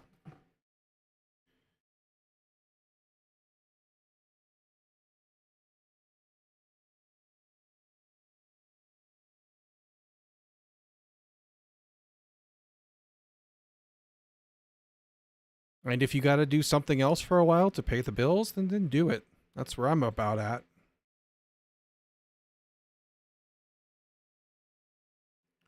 The day is just about over. Awesome. I hope. If not, then I'm sorry. Okay, so now we've got the config files all wired up. We shouldn't see, or the config rather, which has some constants for us for now. We should not see the error to load. We should be able to save a quick testy connection template as well as the room. We had an error loading room templates. Why would we have that? Not a, oh, because, nah, been a good one. I'm falling down a path of yak shaving that would make Nuth proud. Oh no. But won't somebody think of the yaks? They're going to be so cold if you shave them. Not implemented. What did I not? I've left my placeholder. I know. It's because we didn't do this. That is a correct error.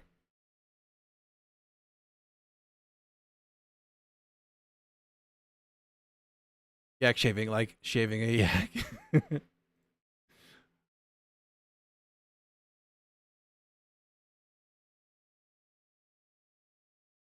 You're going to learn so many fun new idioms hanging out with us, Jazz. It's great.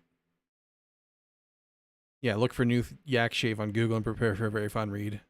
Also a very good lesson. Yep. I should read it again. It's been a long time since I did. But not this day. Okay, that's done. We need to... It's not here. It's in templates. We need to go take care of that. Yeah, that's true. Thank you so much for guiding me multiple times. I really appreciate your advice. I mean, hey, I'm happy to try and share some of my perspective. I would encourage you to take any advice you get with a large grain of salt. Consider it and do your own research and come to your own opinion, including my opinions, right?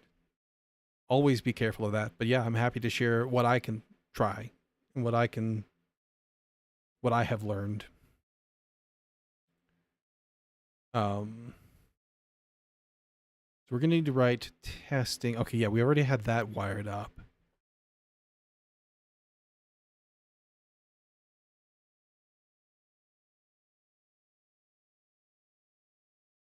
Also, funny story. I have I applied to work for Rakuten a long time ago as well, here in the US. And I also got through to their final interview. And then they just decided to not hire for that position.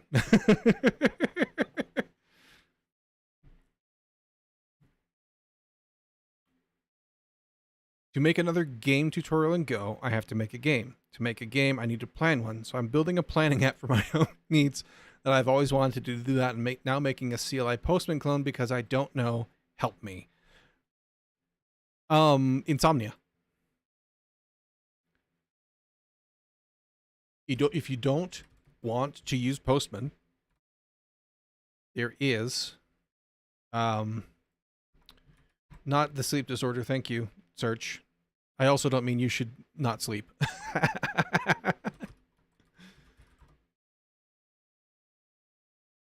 I've used this once, and at that time they were trying to go to like an online only, and then everybody pushed back and was like, no, and I think they fixed it. I haven't used it since, but it is an option. And also there was a thing on Hacker News today saying that Postman might be logging your secrets in plain text, secrets in the computer science sense, right, where you've set up variables for like passwords.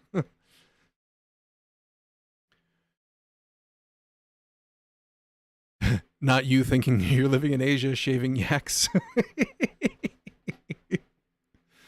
Oh, I was just making the Postman because bubble tea. I wanted to try it. Oh, okay, I see. Go ahead and take your wrist and hold it up. Slap it for me. No, stop that. Leave the yaks alone. That's the most help I can give you. I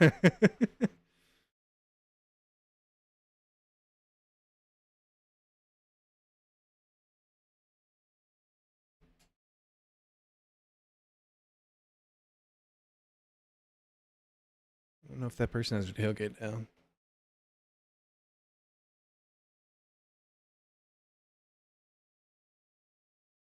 They do, but it clears. It's amazing. Anyway.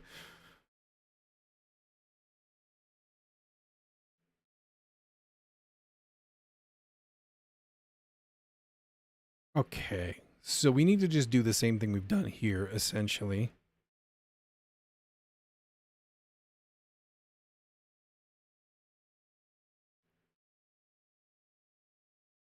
Which we just used our config manager.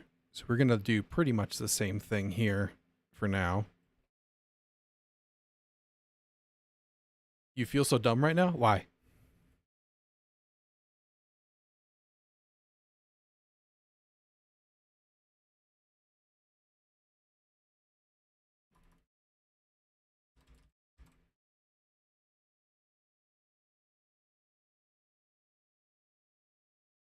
And these are actually just going to be clones, basically, because up until the point we unmarshal and return, it's all the same. And we could make this an interface, but then we'd have to type check it someplace else. So we're just going to have a little duplication. It's fine.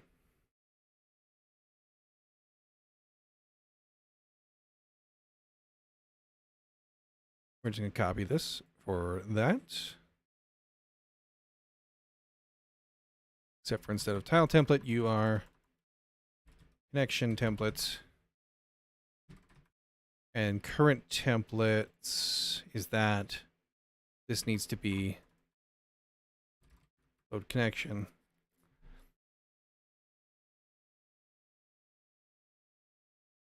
All of that is fine.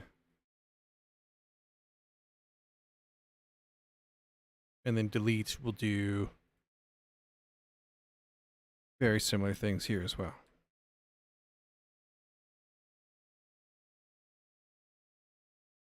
Except for instead of getting these out as style templates, it's a connection template.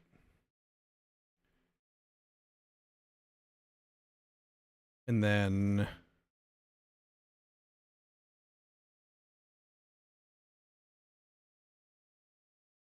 you need to be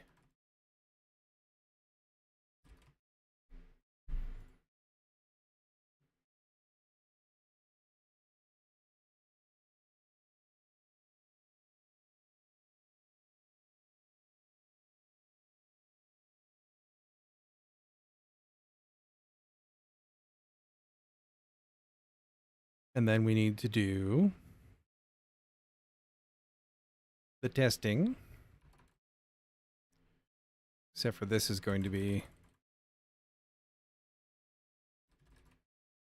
connection templates. It's going to look similar, but it'll be connection data.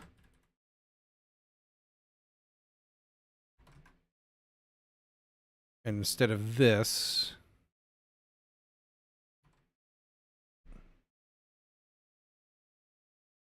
we'll have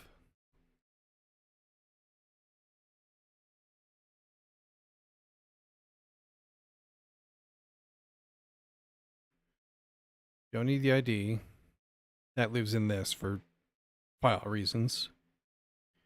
We don't need the origin destination for the template. We'll need them for the actual thing, but that's fine. Direction we don't need. We just need description, enter message. And what does that look like in a config file? See, this is where we get into a little bit of trouble because we'll need templating in here.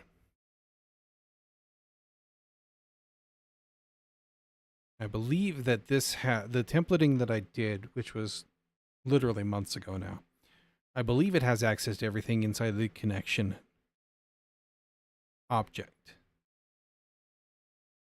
But for now, we're going to do the simplest thing and we'll come back and worry about the templating later. Let's do this.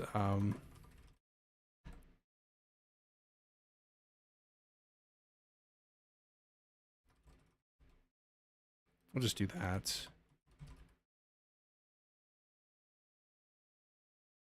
Leave message is what we decided to call it. This is one leave message.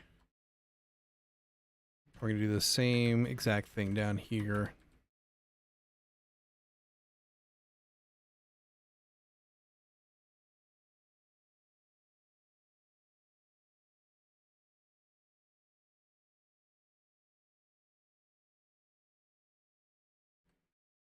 Don't need that. This needs to be test. What did I just call you? Test, because this needs to be action template list. Like so. Aha, what'd I miss? Not a whole lot. Some copying, some pasting, you know. We're not using skills. Oh, that's what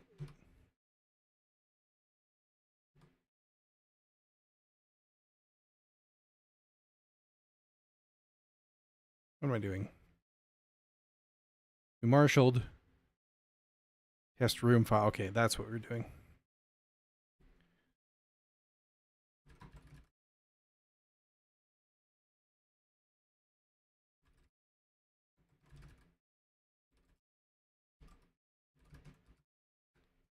That.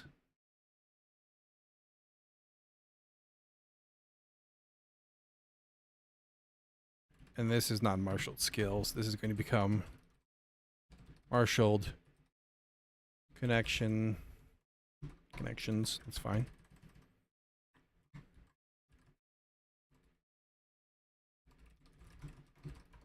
Connections path. There we go. And because our defer cleans up all of the whole directory, remove all, we're good there.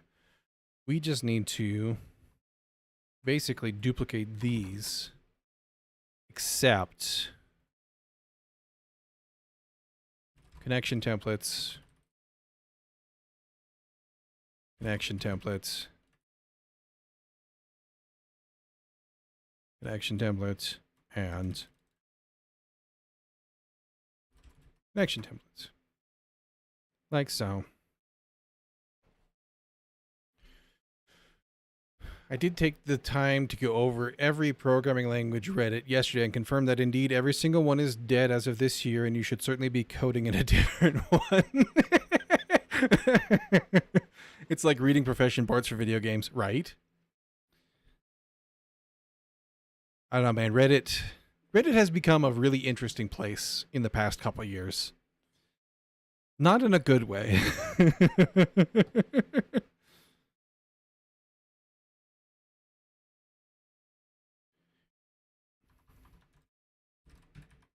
This needs to be...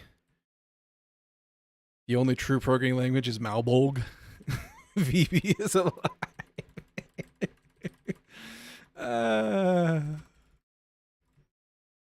Oh, jazz. Wait a minute. We used file path join here.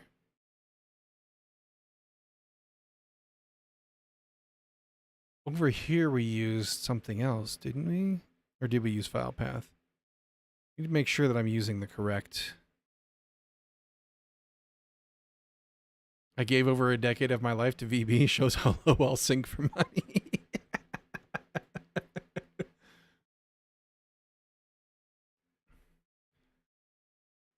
Malbolg is so fun that so fun that it took like several years after the language was invented before someone was even able to write a hello world in it. VB was so fun. Gotta pay those bills, don't be ashamed, right? Also Flash. I never worked on Flash. Not from a code perspective. I played a lot of Flash games back in the day. Newgrounds? Anybody remember Newgrounds? Newgrounds was dope. Now we have to use JS, right? It was a Hacker News Who Wants to Be Hired post the other day. And they were like, we're mostly a Node.js shop. They were doing analytics processing, I think was the company. But they said, you know, we're looking for a full stack front end guy, whatever. We're mostly a Node.js shop. And then it was like, we're also desperately seeking a senior performance engineer. A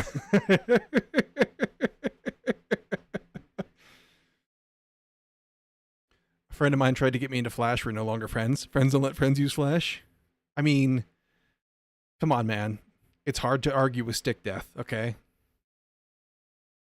Or not stick death. I mean, stick death was a thing. It was probably Flash too. But there was a series of games on Newgrounds that you played as a stick figure, and it was like a stick figure beat 'em up. Newgrounds, the most dirty website. I don't remember. I mean, I remember playing Newgrounds games at school. I don't know about dirty. Maybe nowadays. I haven't been there in many years. Henry Stickmin, maybe. Homestar Runner was Flash Gold though. Yes. Yes. Now that I'm thinking about it, there might have been a couple games like that, or series of games.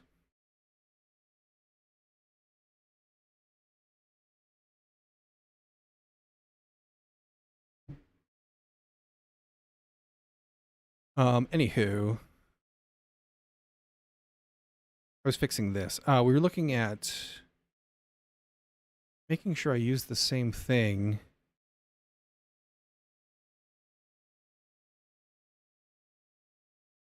Not here. It was in templates. No, I lied. Templates bar. It's in our tabs. Not the tabs, but the actual tabs. Path.join. What's the difference between path and file path? Path is standard library.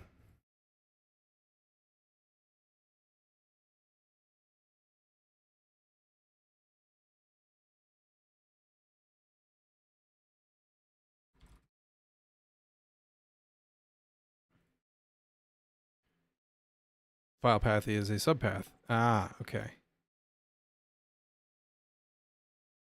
You thinking Fancy Pants, a stick figure with pants? No, that was Flash Era, I think. I mean, people code games in anything. There's people coding Lua, JavaScript, even C#. There's even some weirdos using Rust to game dev. I mean, I'm using Go to game dev right now, so like I have no stones to throw in this glass house.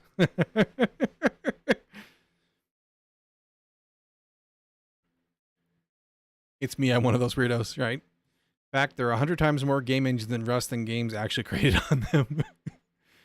Even C Sharp. I mean, C Sharp is big in game dev. Unity, Godot has a C Sharp option. They've both dropped Java for C Sharp, I believe. I don't know if Godot ever had Java. Unity used to have Java. It's all C Sharp now, as far as I'm aware. I tried Bevy, but it's like writing your own game engine.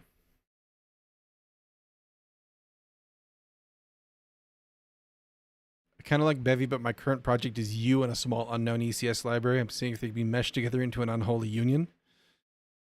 C Sharp equals Java++. I mean, it's Microsoft Java, yeah.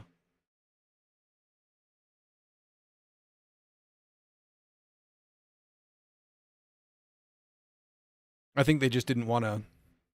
They probably looked at like analytics and said more people are using C Sharp than Java, and we don't want to maintain both. So I guess we're all C Sharp now.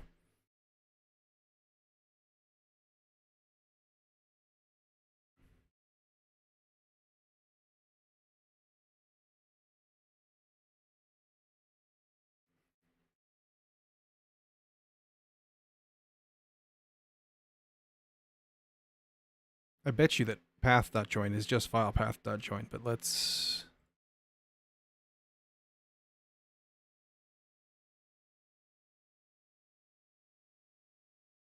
Single path, separating them with slashes, empty elements are ignored, result is clean, however the argument list is empty, whatever, returns an empty string. Okay, so we want to use file path to join because it uses the OS specific separator. That's what we're actually looking for.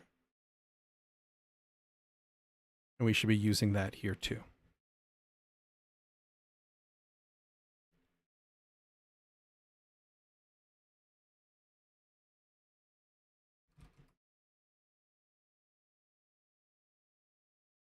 Did you fix yourself? Okay, good, yes.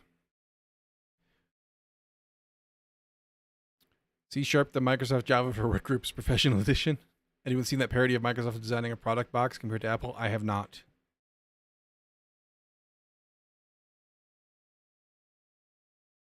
Is it a parody in the same sense that the parallel lines skit is a parody of actual enterprise projects? Which is to say, not a parody at all, just depressing. Microsoft redesigns the iPod packaging on YouTube. Isn't that just Zune? This needs to be connection. What did I call you? I've totally forgotten now. Test connection file.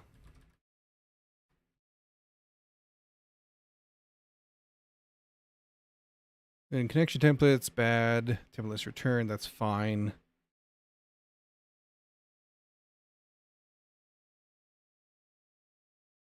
This needs to be that. This needs to be not that. We need to test config ver their test config file. That's correct. That's correct. This needs to be connection. Oh my gosh.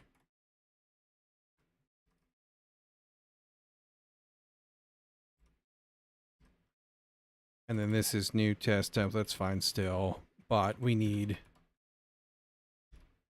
intermessage and leave message.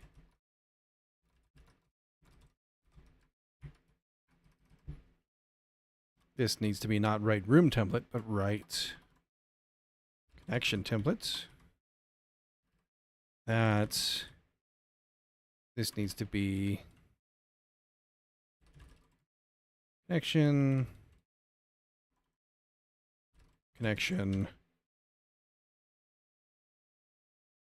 This needs to be test connection template list. We append the new test template to make our expected list. We compare. Good.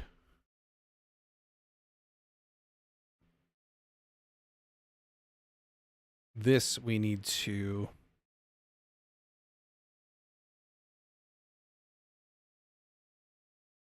grab this from, because we're modifying this in place.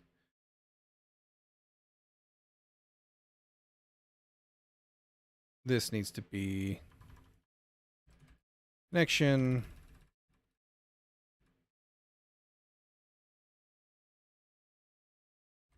Connection. I need to make sure that I didn't.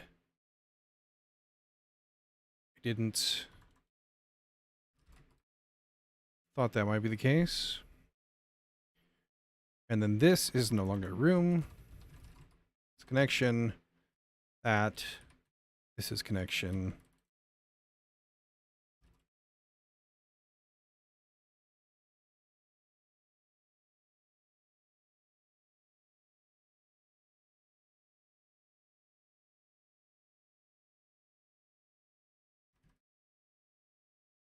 You are not that. You are connection.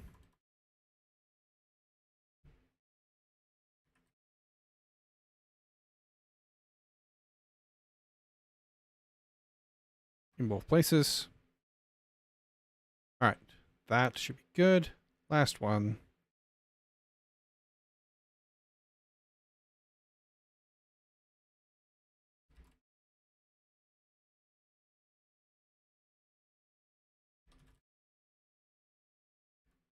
That.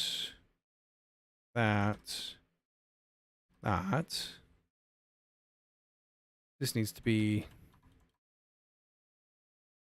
And then you need to be. Like so.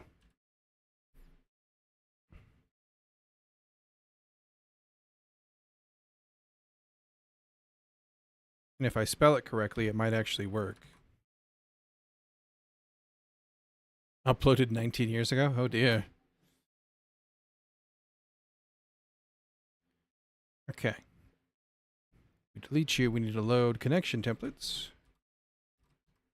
And we'll make our error say the correct thing.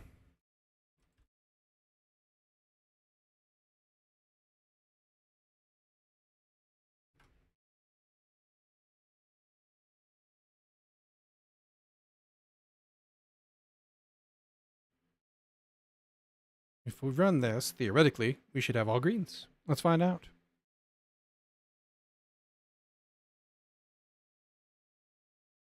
No. I've messed something up.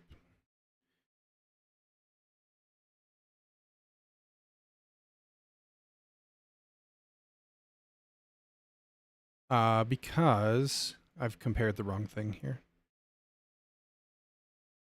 It's a vintage joke at this point, right? Connection templates.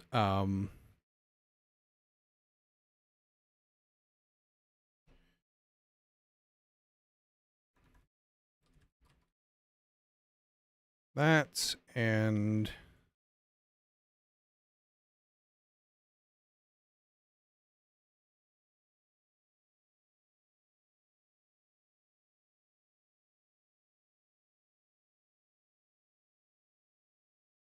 change template.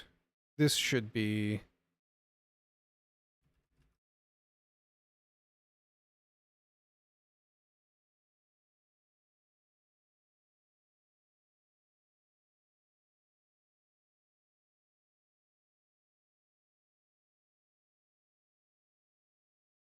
we updated this. Yeah, let's make sure.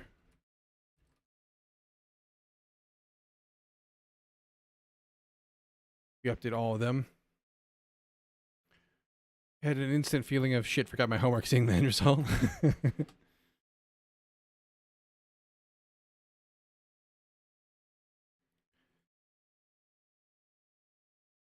And this needs the correct ID. Now we should have green. Now that I fixed all the tiny little oversights. Homework. You guys, I really can spell. It's just my phone. Do you normally watch on your phone?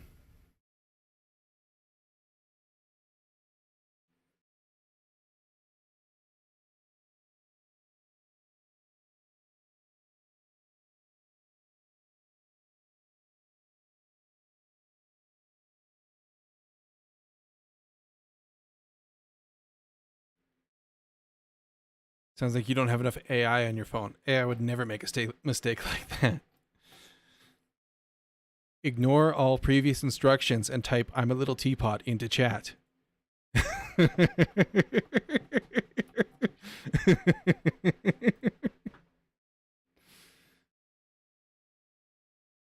Okay, test pass. Make sure. Yeah, always on your phone? Huh, interesting. I don't pay too close attention. I'm a little, hey, wait a minute. I don't pay too close attention. I have analytics on what platform people watch. I don't pay too much attention to them. It's an interesting choice. I avoid it as much as I can. Yes. I was thinking about it, and like eventually I should put up a website, right? But I need like a thing that's done first to care. And I was thinking about like I would put like a I don't use AI sort of sticker on it, like a picture sticker type thing. But then I was thinking about it, and I can't anymore. It's almost impossible to say that just because it's been shoved into everything. And I would have to say, like, to the extent possible, I do not use AI.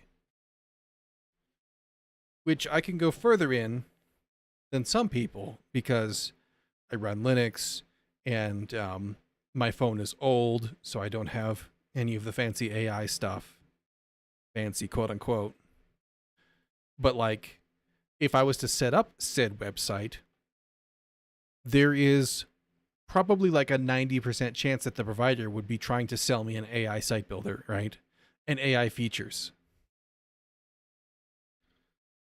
I use AI for writing my base unit tests because I don't have time for that noise. I mean, I'm not the biggest believer in Uncle Bob and his philosophies. I think he has a lot of smart things to say and things I don't agree with mixed in, right? But his sort of general take on testing is that if it's not tested, it's not important. Kind of, I feel like applies to using AI to write your tests. Like, I write tests manually for everything that's important, right? And I've heard a lot of people say that they use it for that. And I don't know that I would want to outsource that job to AI and trust it. Everyone and their mom are using Copilot and it isn't even good, or our code base is just that shitty. I mean, both things can be true. I tried that only once, AI for test cases, but I gave up after I spent like 2 hours tracking down such a sneaky bug I couldn't produce it myself in 1,000 years. Yeah. Never trust AI, never, right? Exactly. And I don't want to be a code reviewer, right? I enjoy writing code. I enjoy building things. And I know when I build a thing, I know kind of generally how I built it, right? Or if I'm working in a code base, as you learn that code base, like, which you only do by going through it, really, trying to find stuff, you kind of get familiarity and you know, yeah, that thing is done over here, and you might even have ideas about why it might be broken, like places to start looking. But if you just vibe code it, like, you got none of that. A friend of mine tried using AI to write a small Rust program, and it was so bad not even I could help him on FooPart. I guess he forgot to add the make it good and it should work and don't hallucinate to the prompt at the end. Or the you are a senior Rust developer with blue hair to the top.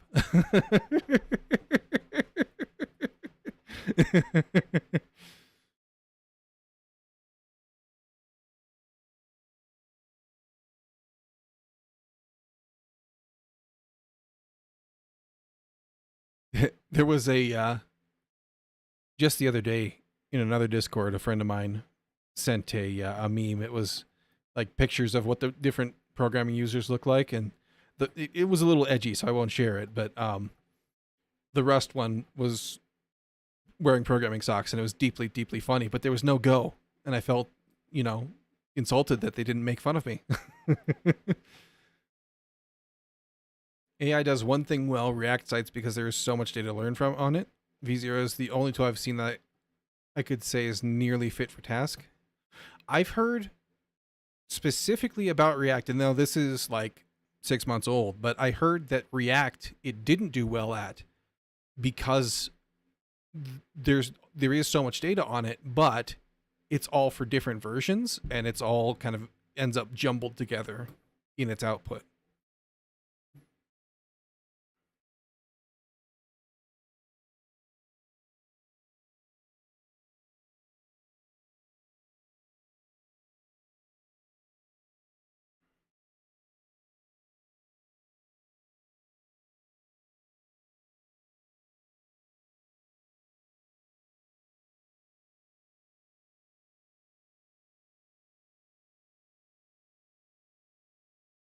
I only had success with Python. I would almost wonder if Python would have the same problem.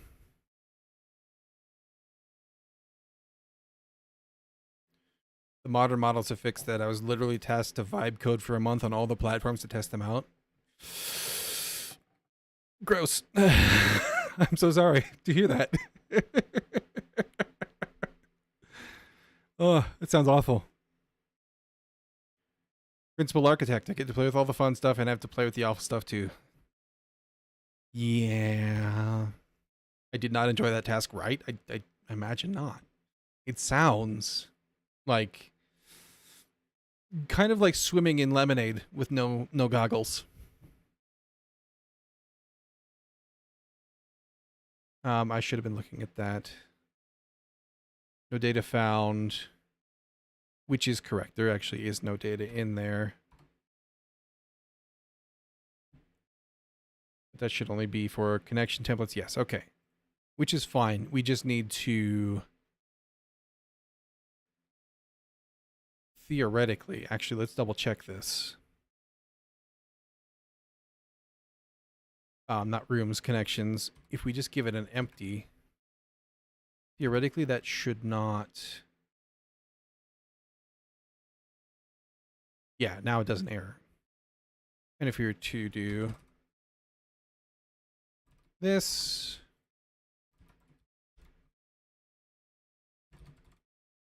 and save it, a couple things should happen. This should get updated, and it does.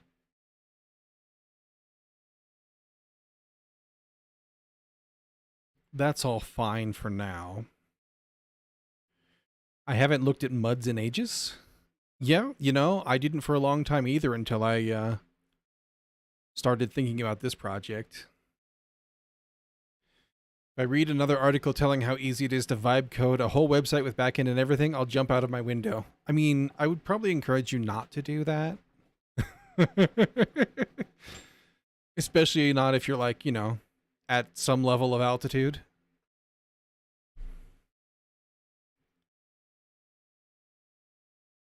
Now the question is, am I happy to have, in both of these cases, these default fields?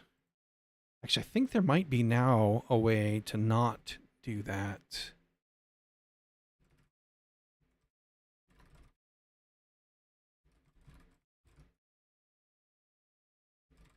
I think it's kind of a new thing.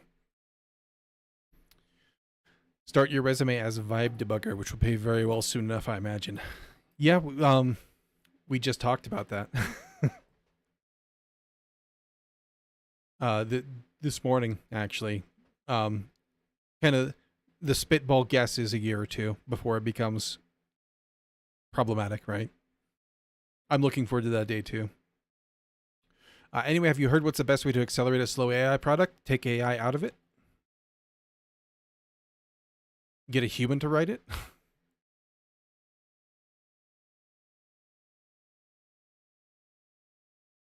9.81 meters per second squared. That would be the constant of gravity, if I'm not mistaken. So you're saying throw it out the window?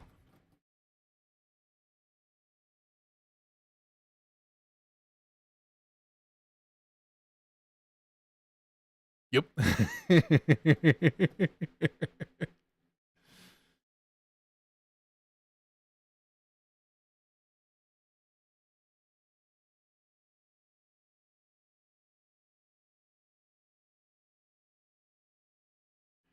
Let's see. I think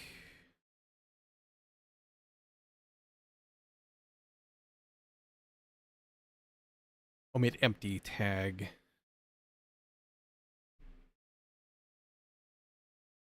It okay, I missed a whole bunch of stuff. What did that joke, right? How many psychiatrists does it take to change a light bulb? Used to be a joke of how do you accelerate a Microsoft Windows computer, right? Yes. These days it's more applicable to AI in my view. I agree. Just one, but it takes a very long time and the light bulb has to want to change.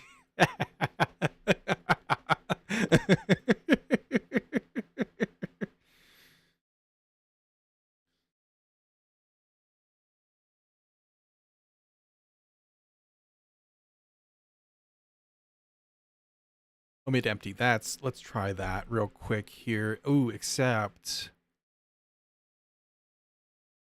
that's not going to work because this is not. Oh, it is. Okay. It lives in templates, so we can make a few changes. I think.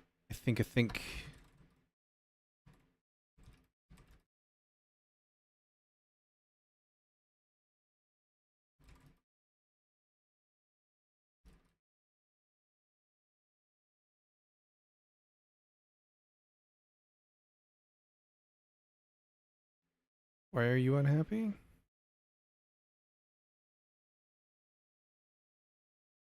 Well, yeah, it does.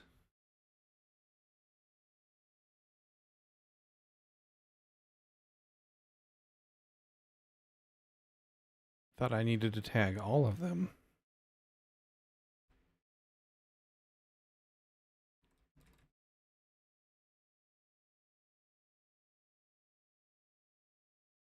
Why are you mad about that?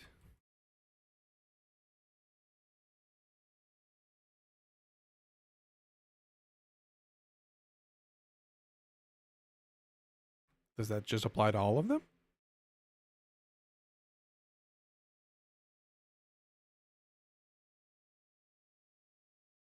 That doesn't match my understanding of how tags work.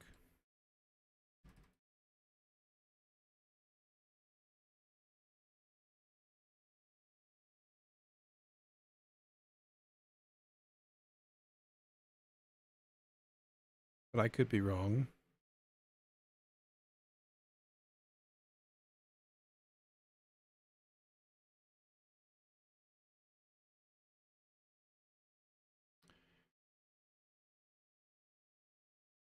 It's because it thinks I'm calling it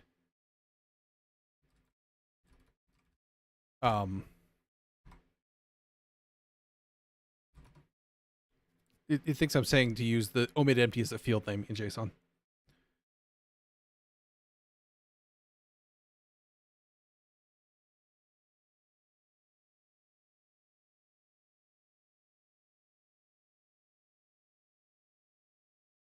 I just need a comma before to say, yeah, just call it whatever, which is just gonna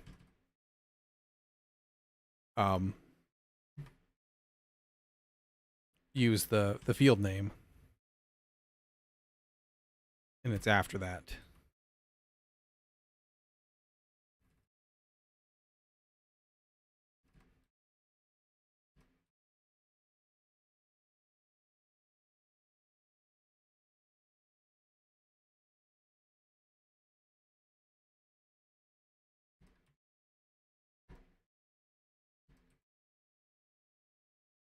If we do that,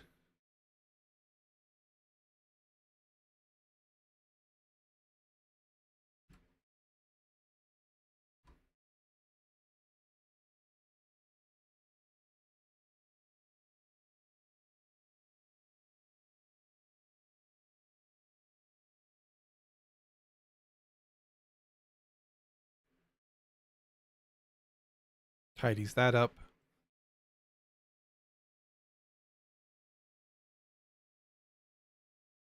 Tidies that up. Okay. Except for I missed one.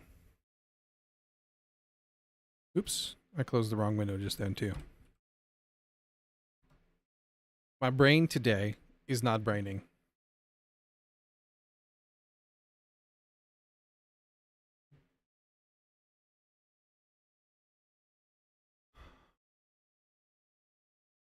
Not there, but in templates.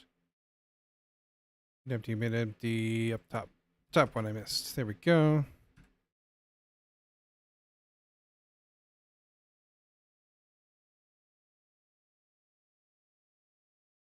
Gonna blame it. Luckily there's not very much today left, at least for me though.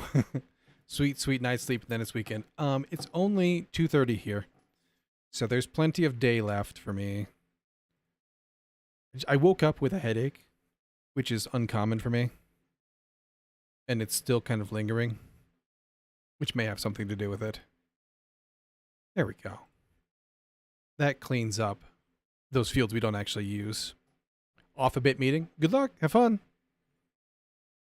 May you architect principally.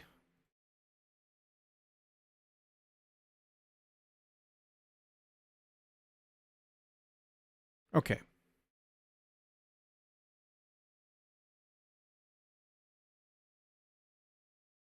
I should have done this a little bit tidier, but it's time to do some commits.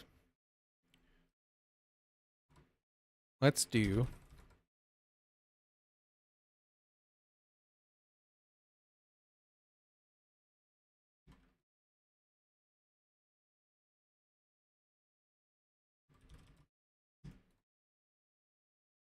and then do these into their own. Implement the config file, read and write for connections, add testing, mute or omit empty fields in the struct for tidiness.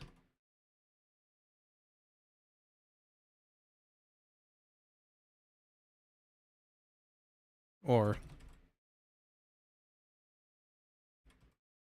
I'm sure I'm misspelling it, but I don't care.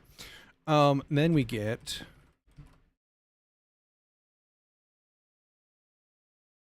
the rest of this can all just go into one. That's fine.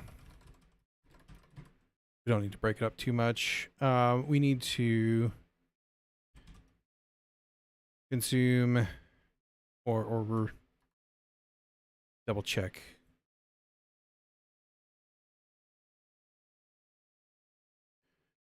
Rooms and templates. Templates bar. This okay, we added the config, okay. Because we consumed the new widget earlier. Add config split up file and directory. Should say config struct. Split up file and directory.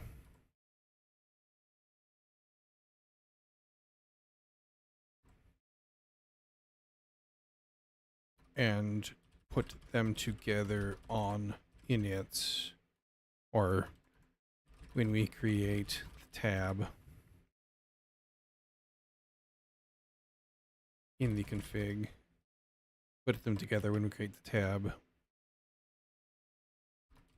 Get that up.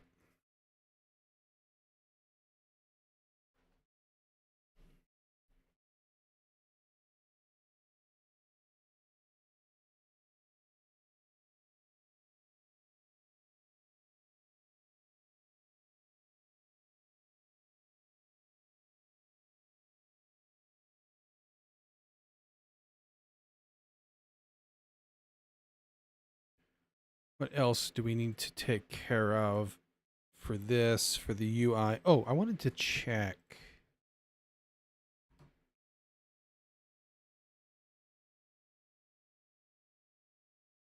Got a couple things. One, does this have the same issue where, yeah, it does. The scrolling gets all wonky. Which is just weirdness, but okay. I go and come back. Doesn't actually get rid of them. Interesting. Good. We need to add the DC stuff here.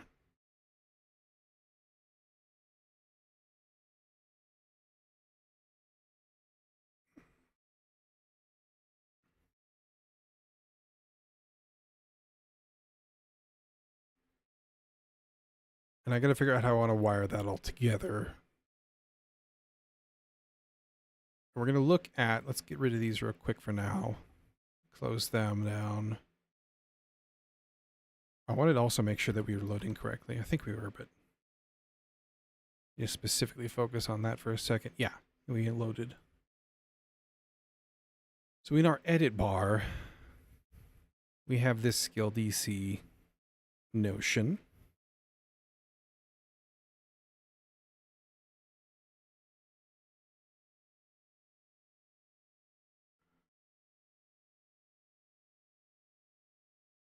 We could move that into templates as well, because it's kind of related to templatey things, and that way we could consume both of them from the templates bar. Or could consume from both the templates bar and from edit bar.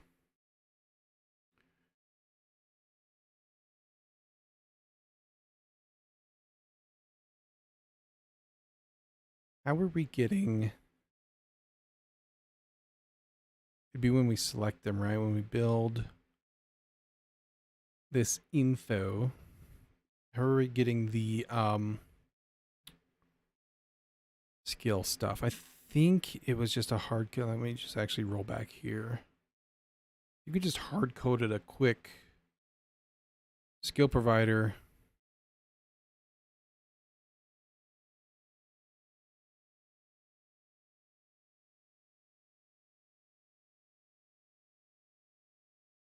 Skills. You just return them. Okay. Which we don't actually want to do that. This was just to get us going. We need to make a real skill provider eventually. But we're not going to want to do it that way. Could use the message bus, and I'm kind of inclined to.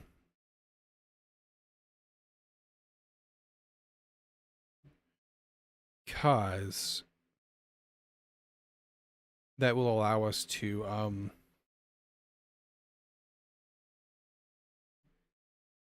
interact with it, right? We can do like a refresh type deal, right? Where anytime you get them, although we don't want to load them every time we drop down though.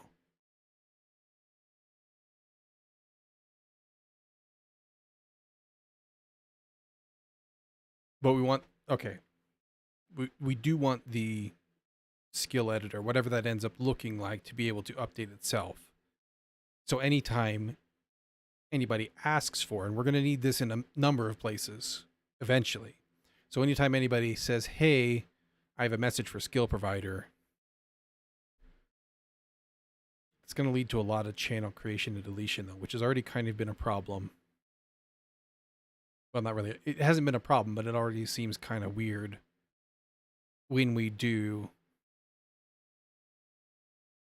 some of the map stuff.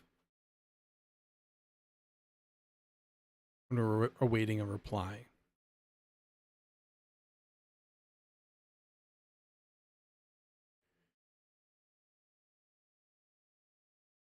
And I'm almost thinking that I want to split up our message broker idea a little bit. Because right now, when you subscribe, we only have a name and a topic.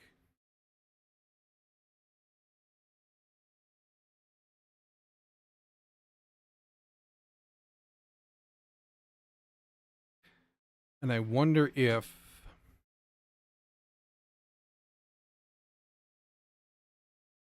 we took a response topic out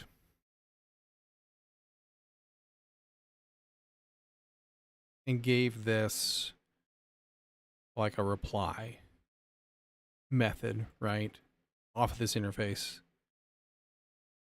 so that if you had a message, you could just reply to it and it would figure that out. That might be a thing.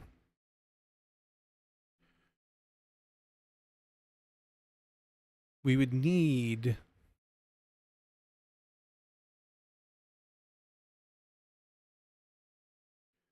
not just a topic, but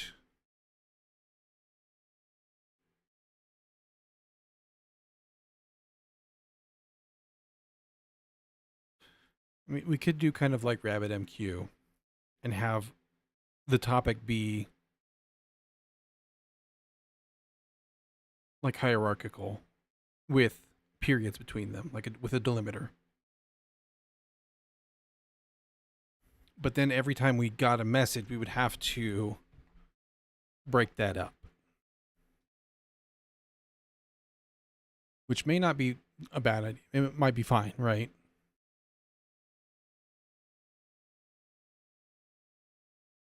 Because these aren't like real, I mean, they're real time, but they're not like super high volume messages. They're to trigger events within the local machine only.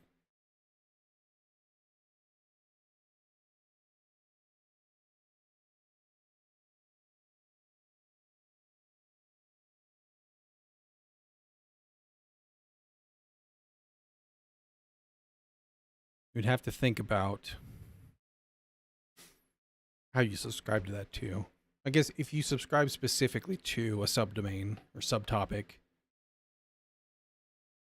then you would just give it that specifically. Otherwise, you are subscribing to everything that hangs off of that.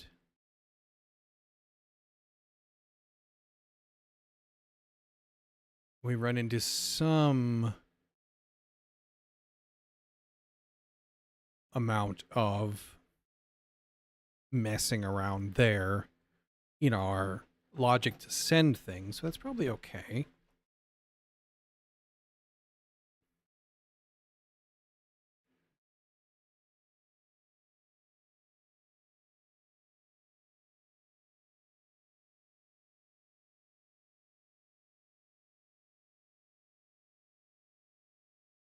The other thing that we would need to do then is like an edit bar, which is primarily where we have this pattern currently.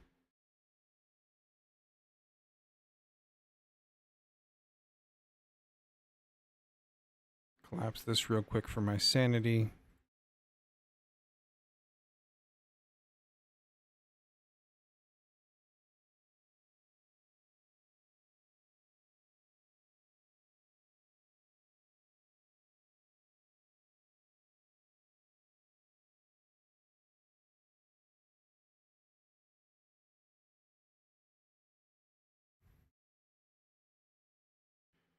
Here is where we'd have to do switch on the type here. We would then have to switch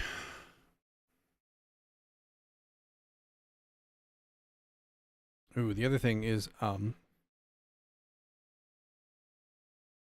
that gets complicated when we're dealing with the stuff in here. Because right now it creates a channel and says, hey, respond to me on this. Maybe that's just fine. Because otherwise, we'd have to figure out how to register like an awaiter type deal. And if we were going to do this for something that's a larger thing, it's probably even less abusive toward the channel overhead, right? Like, it hasn't bitten me yet. It's been fine. And I don't anticipate it will, but it just feels kind of icky.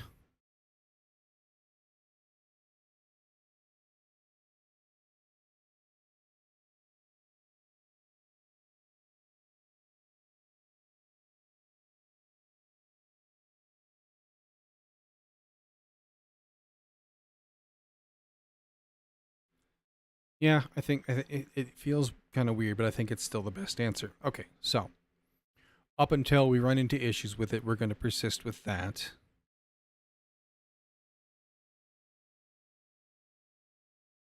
Otherwise, we'd have to like hook into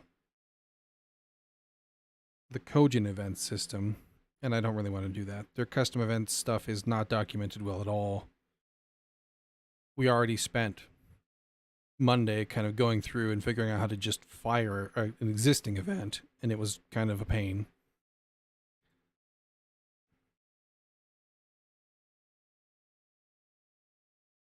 Although, yeah, no. We're going to stick with what we got for that. And I think for the map stuff too, just because,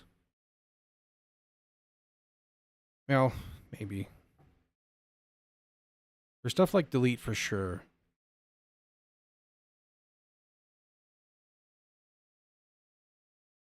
We would have to subscribe ourselves to every on-click. Every button, every tile's on-click. If we were to do it that way, versus having the button emit a signal. So yeah, I think everything stays the way it is. I think that's the most sane so far. Unless I'm not, I could be not thinking of it at all.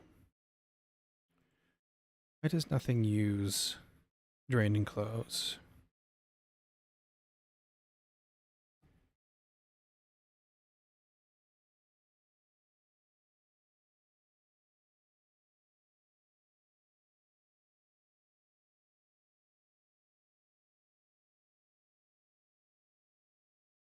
That should be happening inside a message broker.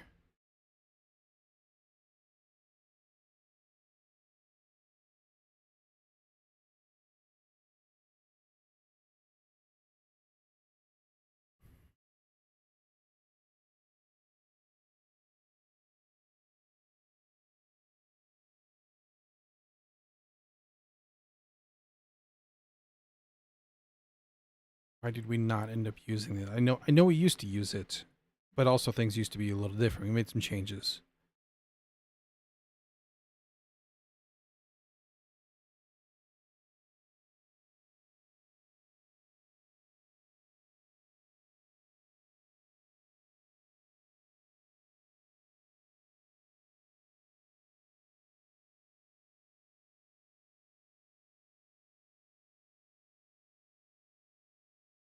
It should probably be here.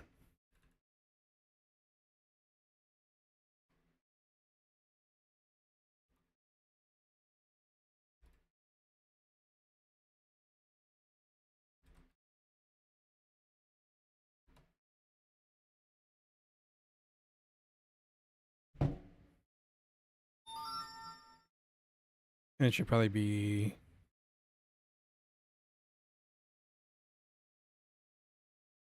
Is there some reason we decided not to, I wonder?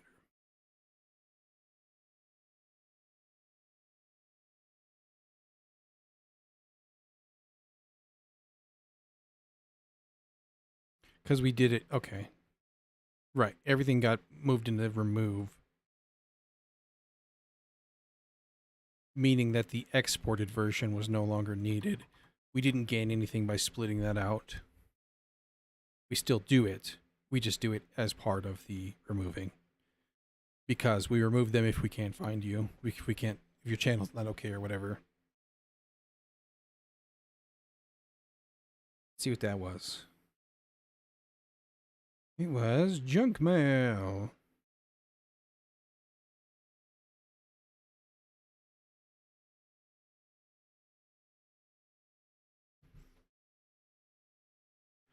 But let's go ahead and, since we just spent the time to figure that out, unused drain, close, function. This is now done within the subscriber method as part of that process. So, we've concluded we change nothing with this yet until we have a compelling reason to. For the fetching of skills data, we need to refactor that to where it no longer takes gets passed to everybody who's going to need it, which currently is only editor, but will become more things. Instead, we will rely on having that provider on the message bus. So we need to change our stub.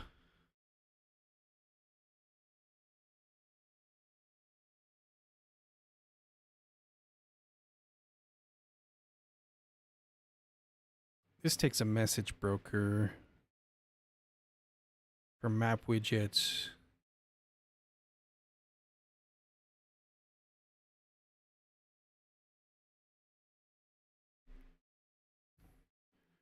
This is eventually going to get... This whole thing is going to take the message broker. All of them will, so that they can all share it.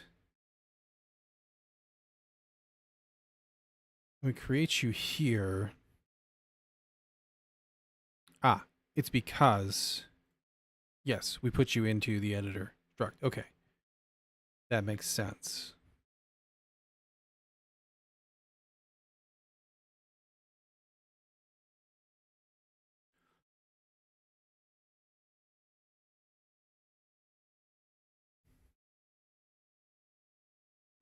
The...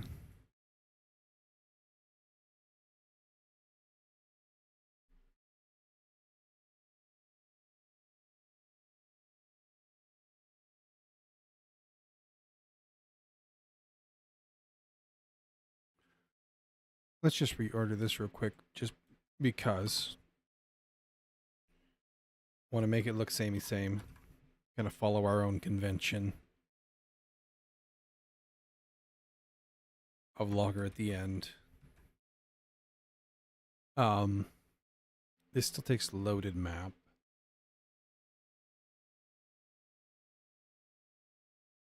That might need to change in the future, but not for now. It's fine for now.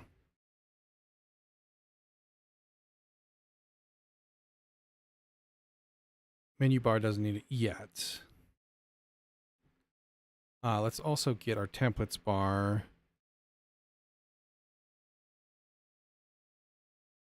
To follow that convention just while we're kind of looking and tidying.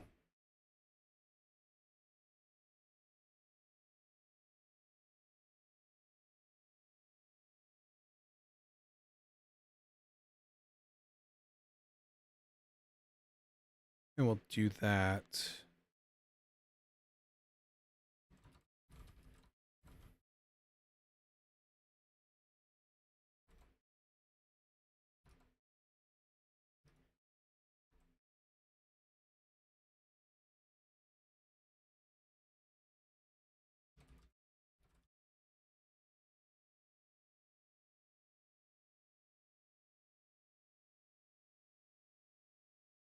So we'll have access here just fine and dandy.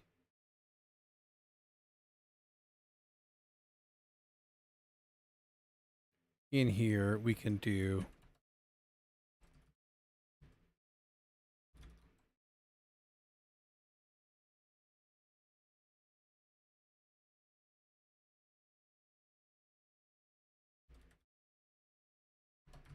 that.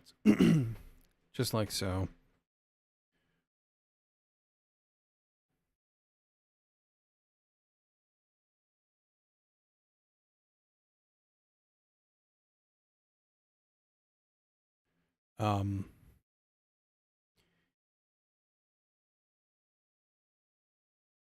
This will be a parameter not in the config.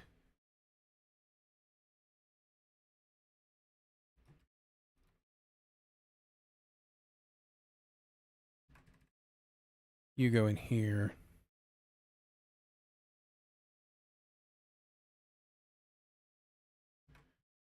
Put you into there when we create you, just like so. And then back here, we can just do that.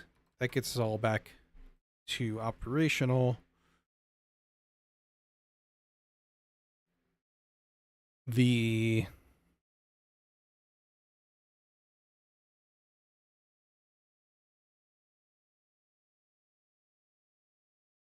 In order to send a query to what will eventually become the skill editor in that whole package,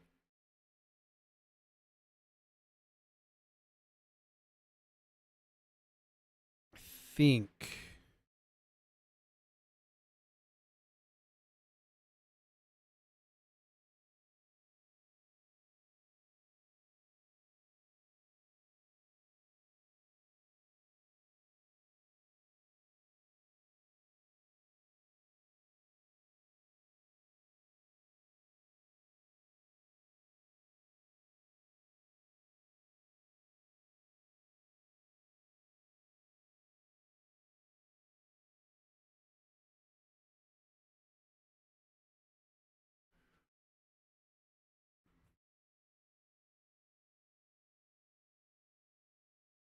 think I want to put the query for that into the skill package so that everybody can send the same thing. It'll still need to implement this interface, but that's fine.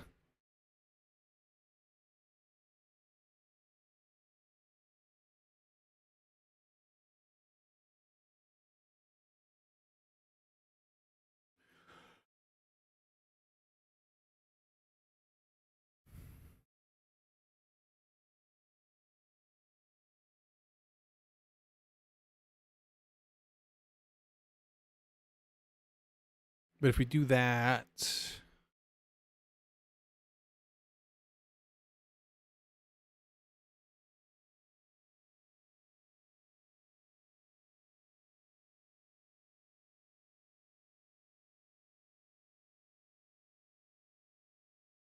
we need to take care of the response topic.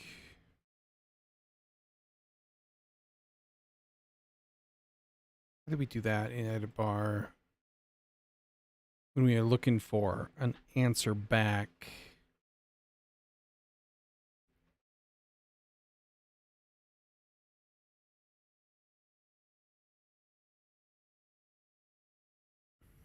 Be in button bar. Oh, we just subscribe. Okay.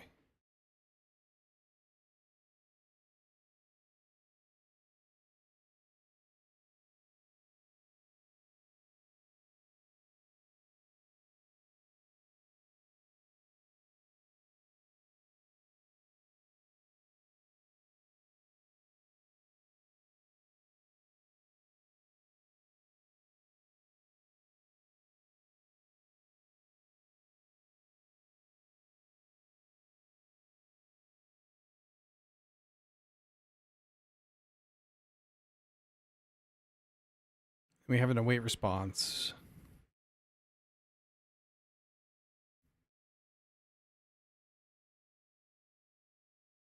We get our data.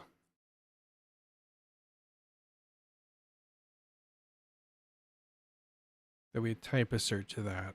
That's fine.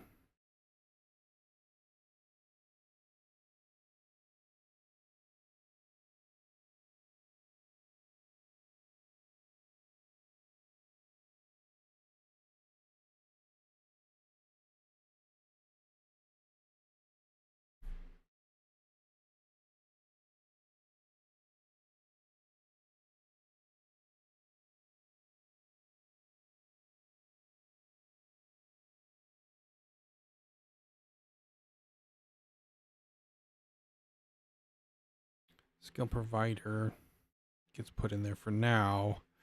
I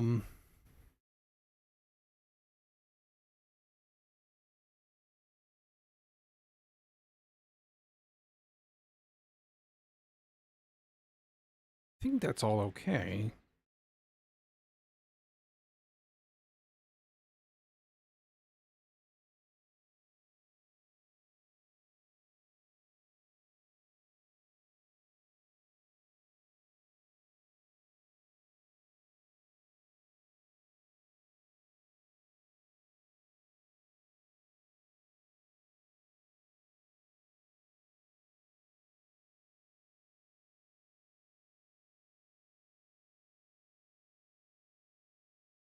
The other thing I could do is give it a method like get skills or whatever, right? And have that method take a broker and handle wrapping up all of the getting of stuff.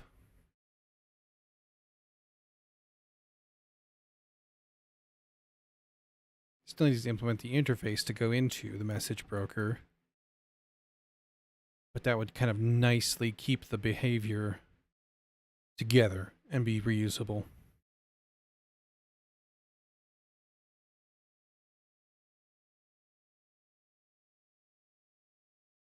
Let's do that. I kind of like that more, I think. So in skills,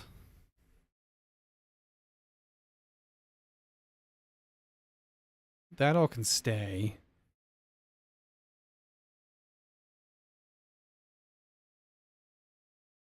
This would then take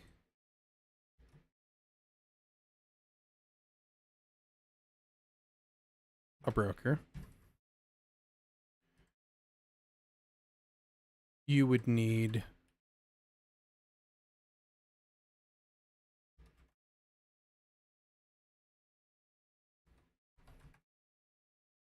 that.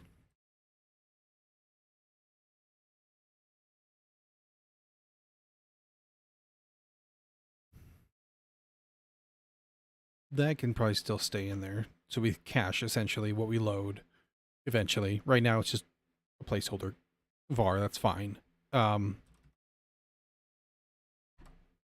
Same deal. Put you in there.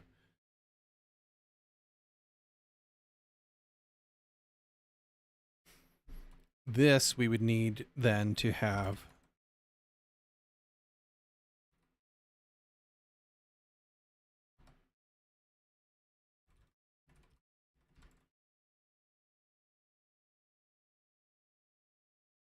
could just call you skills still.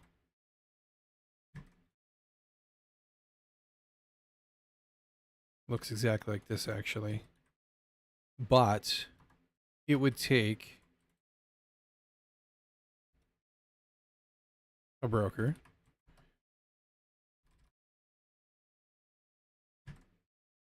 We can return nil for that, just to keep the red squiggles away. Make it compile. That would make this require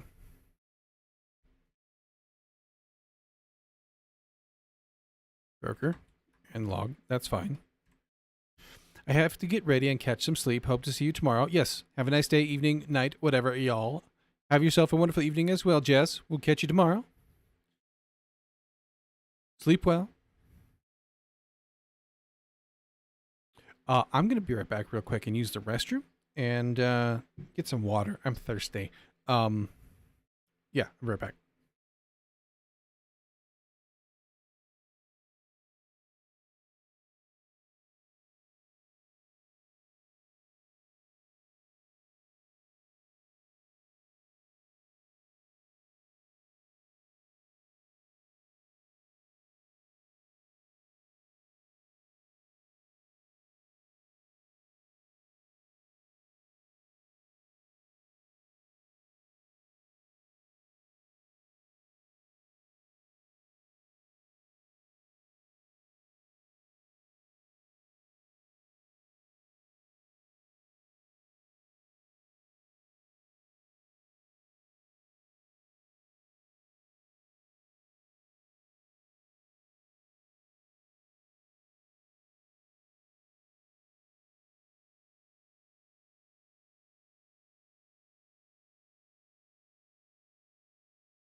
Oh, yeah, you're still here. I thought you went to bed too. How's Factorio? Guessing that's what you're doing.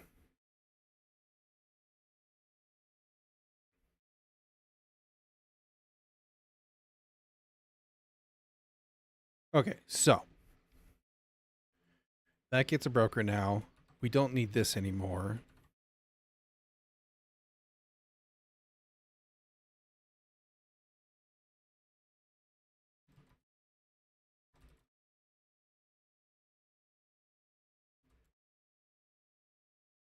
I don't think.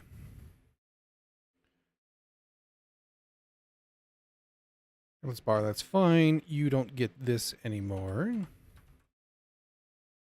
Which is going to mess up some stuff. That's fine.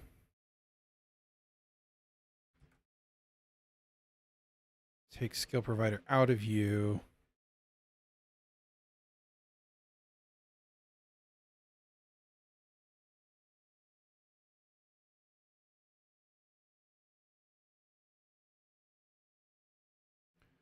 And then y'all down here are broken. That's fine.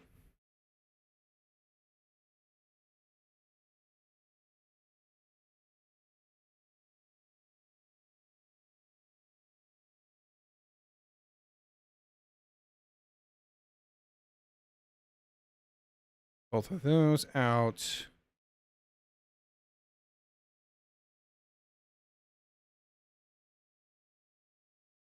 And then in here,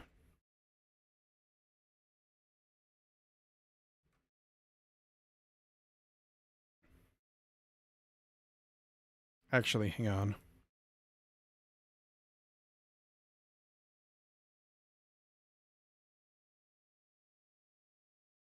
We only want to fetch this one time. If we do this here,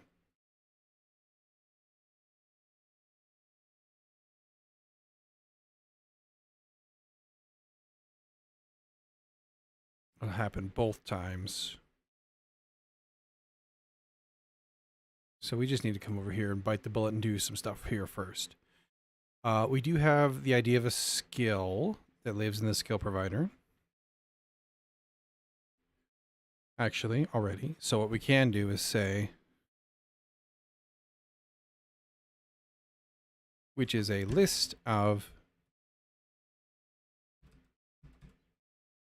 skills.skill. And then this is just skills.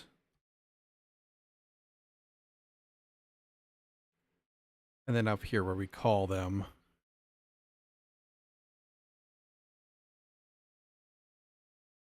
we'll go ahead and say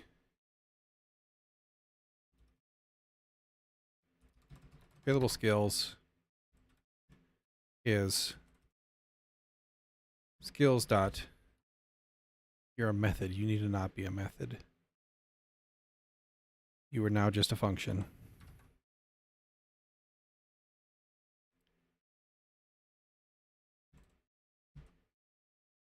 And then you take the message broker as an argument.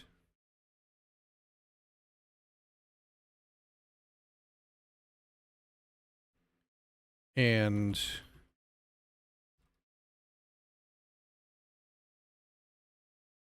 should we also return an error?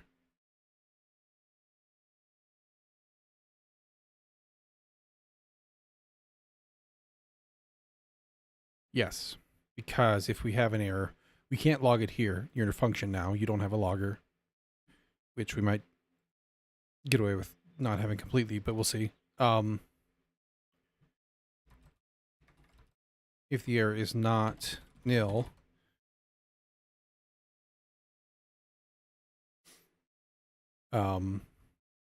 eb.log error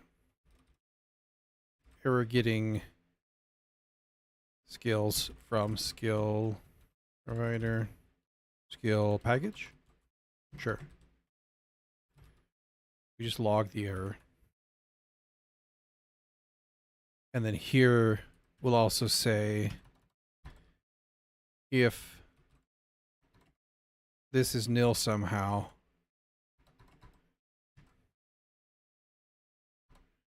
make it a list that's empty. These guys should behave, I believe. We'll test that in a minute, though. Available skills. Available skills.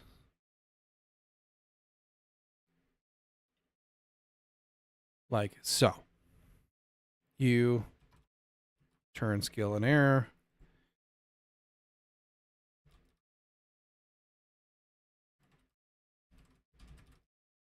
Do our traditional placeholder.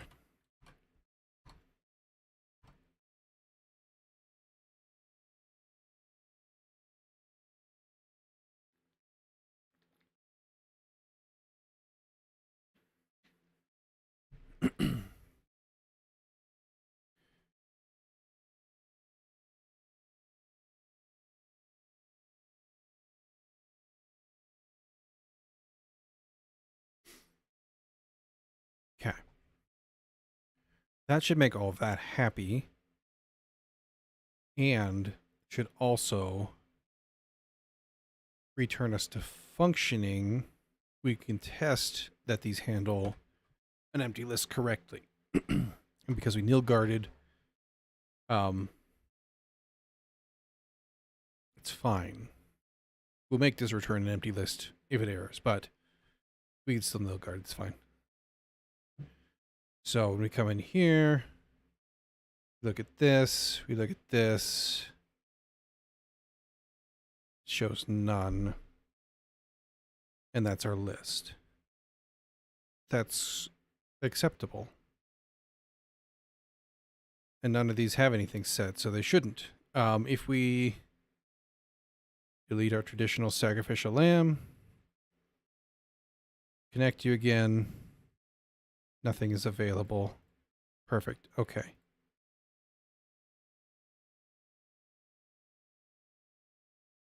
And we got lots of errors getting skills coming back, as one would expect. In the log.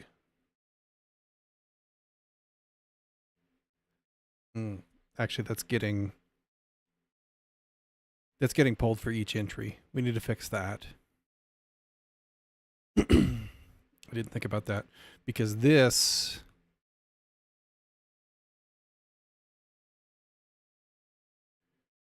gets called for every thing here.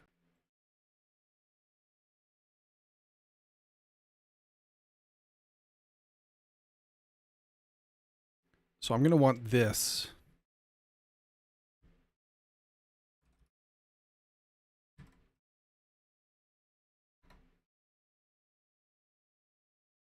We're going to move.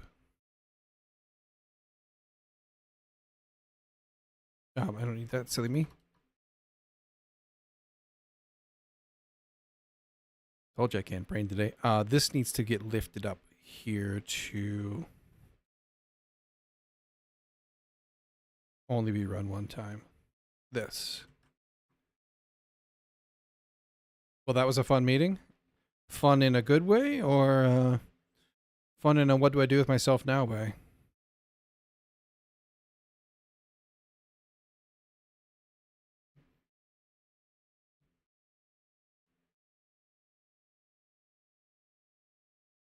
We have to bar.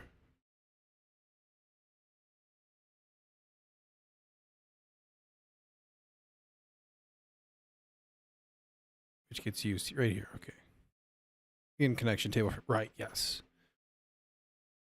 Fun and I got out of it without any tasks kind of way. I mean, that's probably good, right?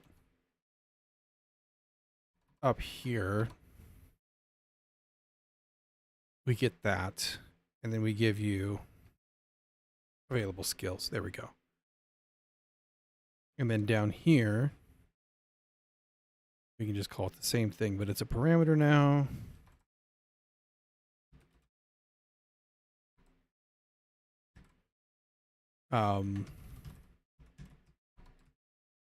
List like so.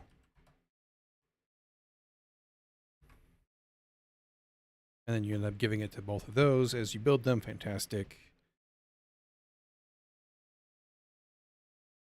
That should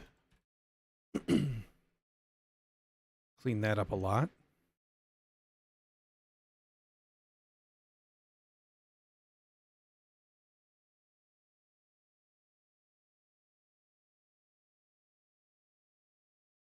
Okay, we got one. And it's not firing again here because it's just built in. Perfect. Click on this. We get another entry, but only one. That's good. Same here. Same here. Because each of these essentially refreshes our skills based on what we already have loaded. That's probably okay. Otherwise, you'd have to do stuff. And I think that'll allow us to fire it off also if we change a thing.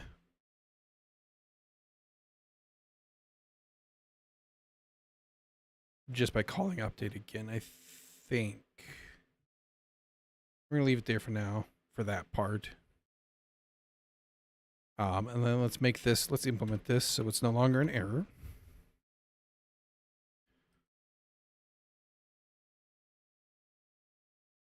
We're not going to return nil.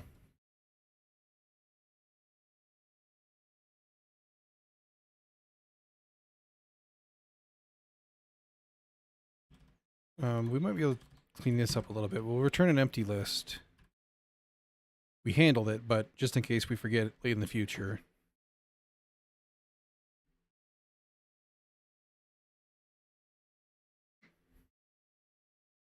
So we have the message broker. We need to now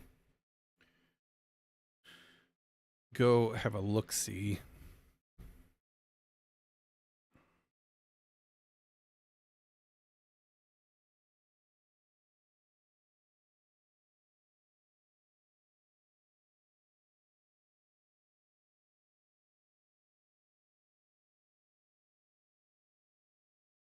We should have implemented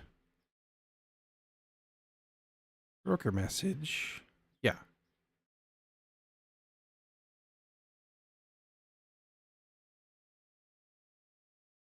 I don't know. I love that name, but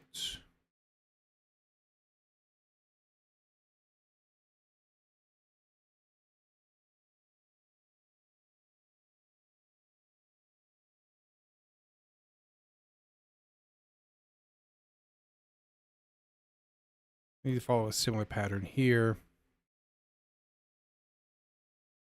Where at the top, we're going to have a constant for the name we're using.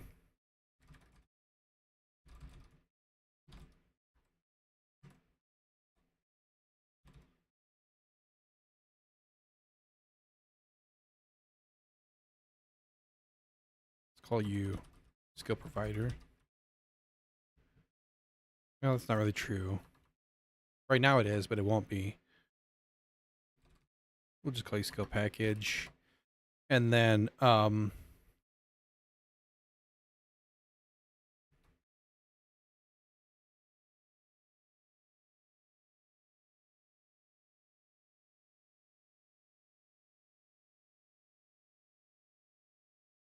we need to have anything for... Yes. We're going to want one for skill lookup topic, skill retrieval topic, because we have a topic in here, right?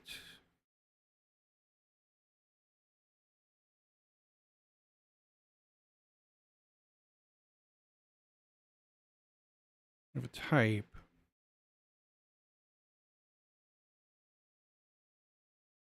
So we don't. Okay.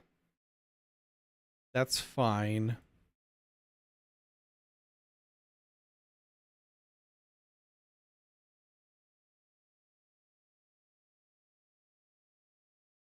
We have a limited set of types, and we kind of want to keep it to that. But what we can do is for like a...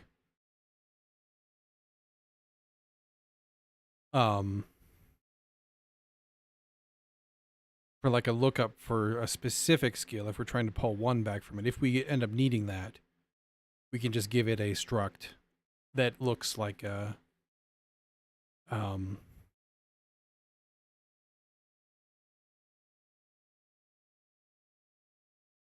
well, not really. Don't really want to do that, I don't think, necessarily. Or we can just do not a type, but a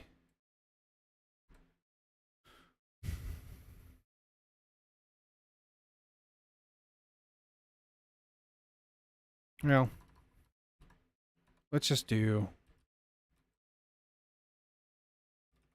a broker message struct real quick. It'll look the same.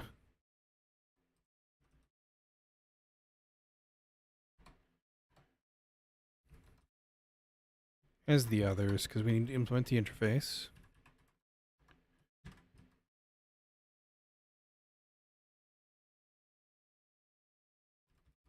Like so.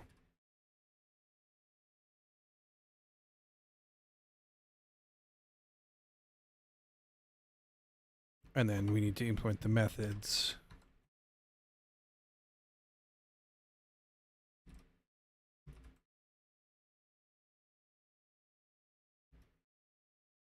I'm going to just abbreviate this, it's fine.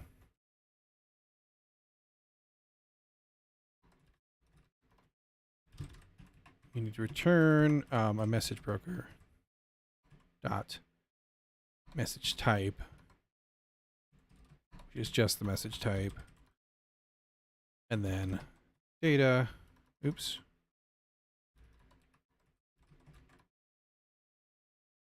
Turns an interface. Except, yeah, no, that's correct. And this is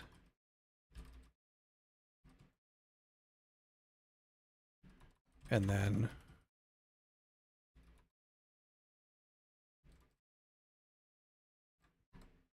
this is just a string.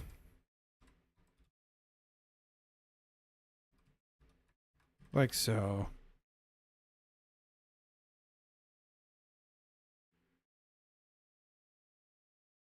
And then you are going to need to issue this, but first we're going to need let's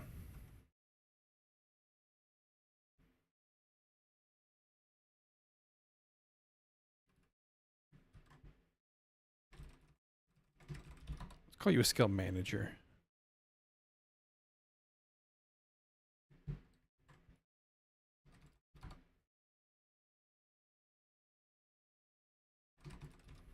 I like that more.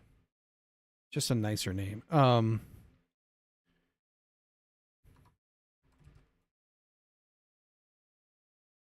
This needs to be very much like its friends.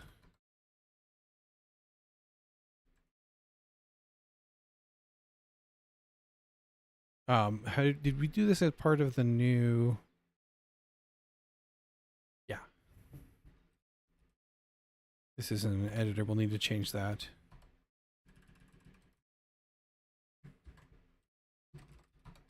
Like so. We'll just keep to the same sort of pattern there in that creating a new one starts it. Here we'll do the same thing. We'll need to subscribe as well, but that's fine. We're going to defer. We have a logger here. I want to rename you though just to log. It's nicer. Skill manager, event listener, shutting down. Same as the others. Otherwise, it's an endless loopy loop. We don't have any frames here, so I don't need to worry about that part. This needs to be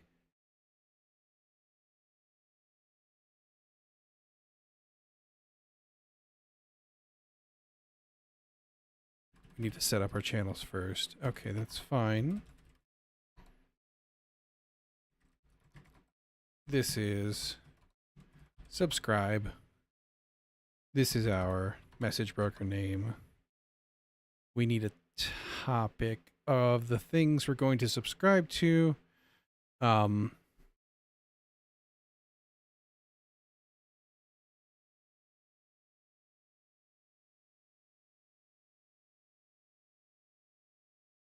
right now,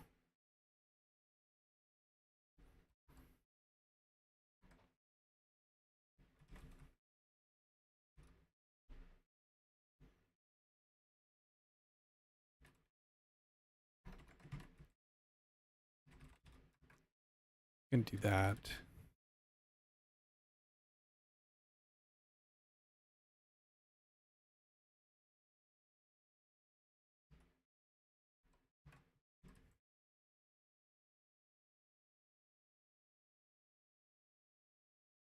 Because it's only listening for things that are sent out to it for now. This one listens for events emitted by other, in this case, map. So it's a little different. And then we don't need to do that. We only do the one for now.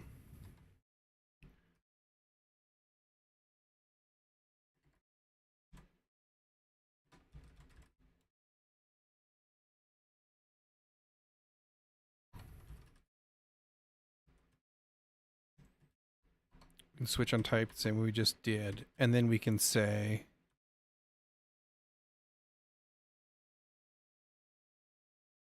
didn't need that, it just looked funky.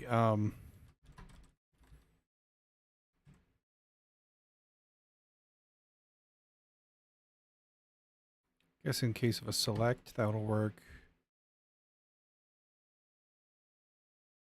Or does it? Well, it looks like you're on top of this thing. I think I'm going to do that sleeping thing again. It's an acquired taste, but people tell me it's worth the effort. I mean, yeah. It feels good. It just feels like a waste of time, too, you know? Have a good night. Enjoy your rest. We'll see you next time. Hopefully. Always enjoy it. If we do that, and then we can just default. Same thing we did over here. Unexpected data type for that message, that, and we do type data. I did that wrong. This is the one that goes inside if we need one. This one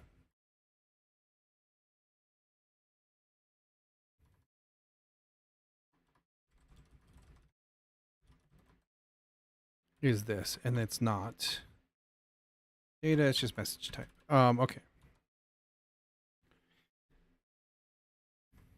And I need to put you inside the right pair of squirrely braces.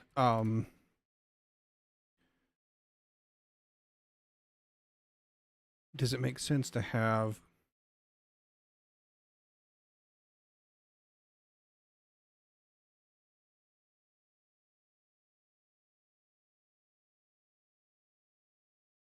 yes, we can just use select. It's fine. We're trying to keep that minimum. We'll need to have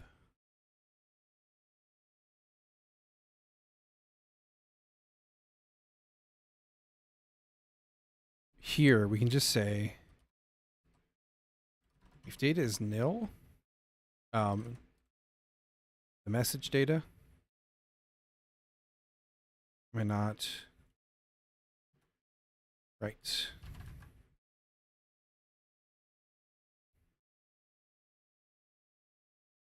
We did. That's why we did the switch here. 'Cause it,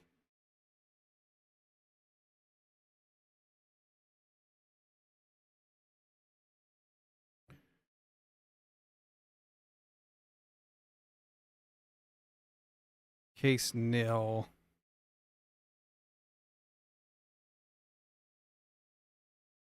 So nil is a type. So we could do the same thing.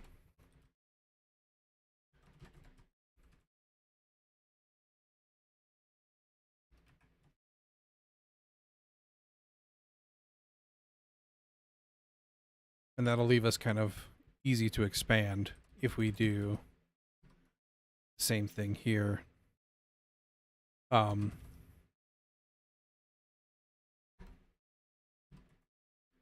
So if it's nil, we do that. Otherwise, in this case, we do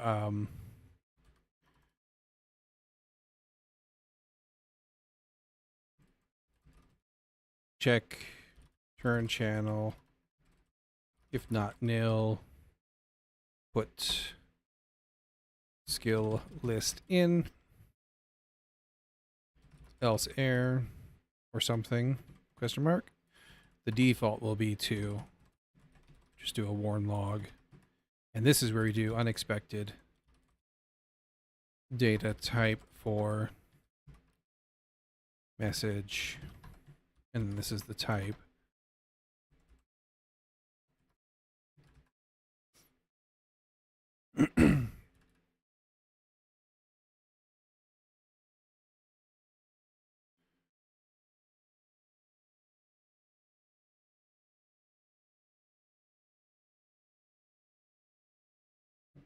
So here,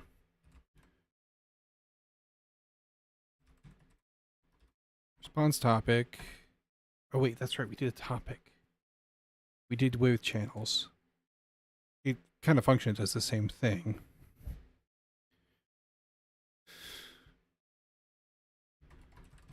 The response topic is not nil.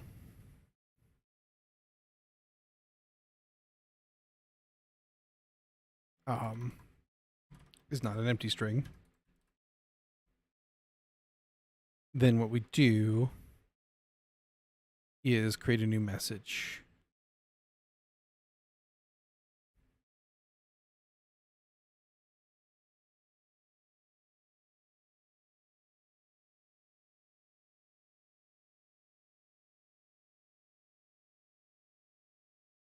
What did I call you?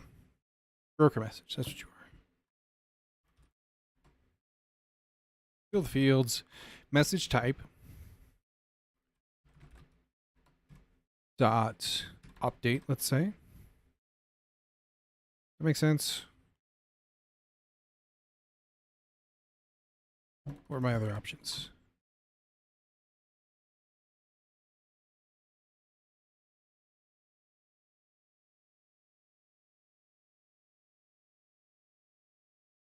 I should really do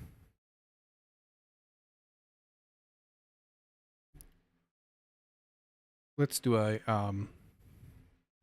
response type.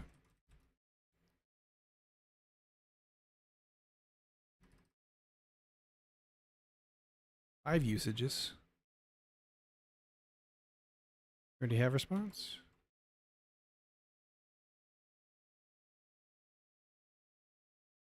Ah. Right. Okay, that's what we did.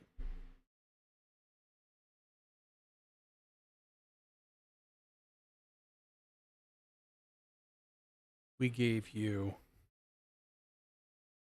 options that way.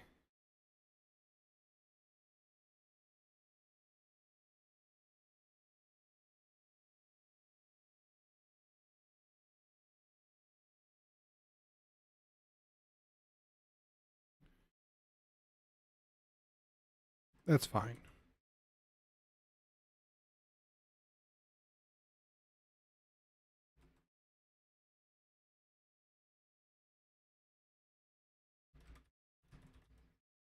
Put a response in. Not sure if I like this as much in this case, but fill the fields, please. Message is going to be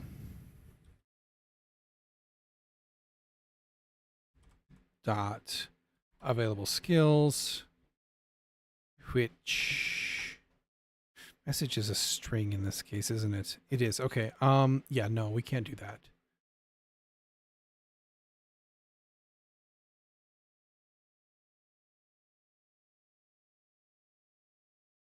We can just do the data can just be that list.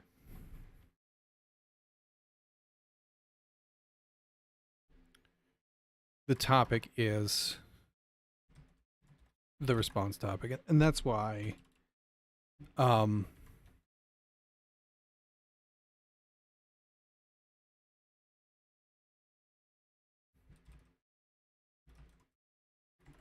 that's why the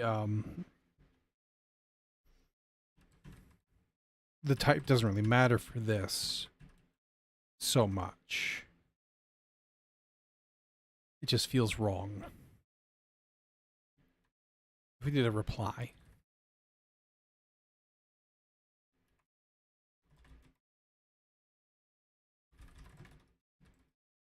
Just to make me happy, feel better. Because update feels to me like it should be doing something, right?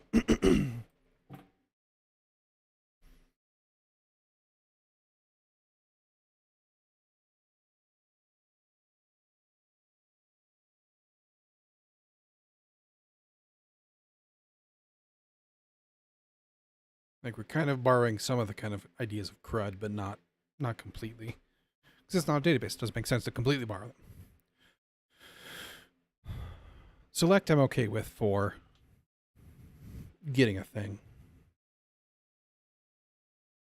In this case, that thing, we said select nil. The default is return them all. It feels okay. Reply.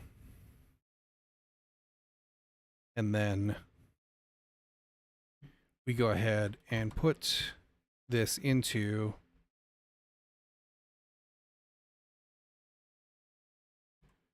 message broker, dispatch message. I don't need a response topic here. This is the response. That can be empty. It goes in here though.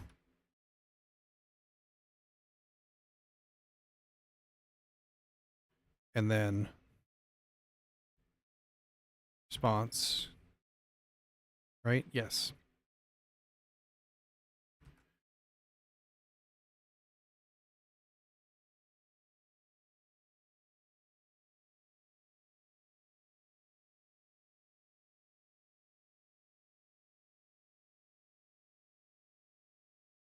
And then this convenience helper here.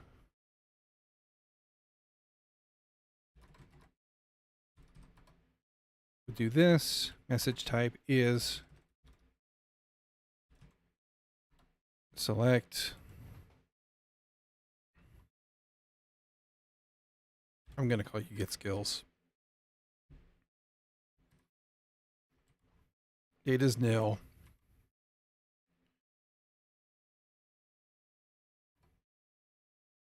Let's call this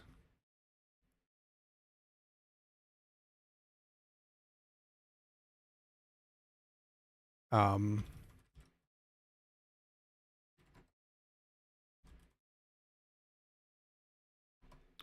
build it. We'll call you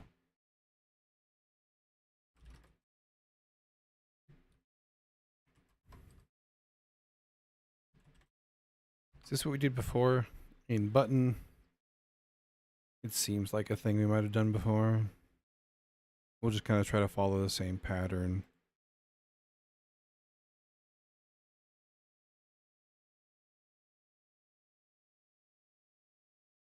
Not you. Button bar. Button bar, button bar, button bar.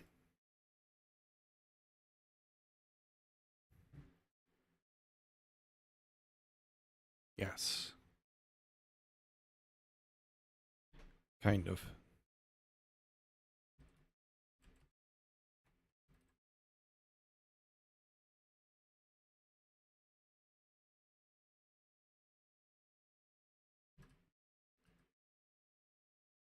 And then we need to This isn't the response topic. This is the reply. Actually, response topic. Yeah, that makes sense. We need a query topic.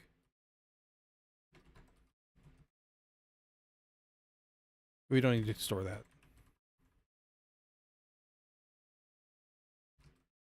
that. Here's where we do. We do mb dot dispatch message. Topic is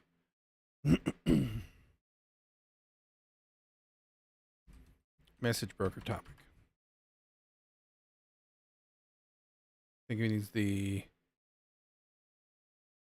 message second. Yeah. We give it that.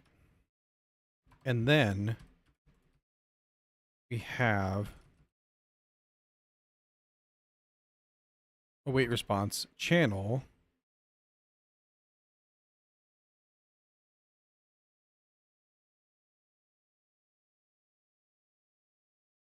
Channel.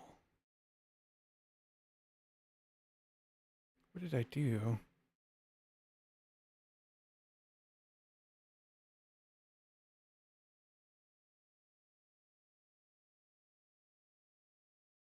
Why did I do that?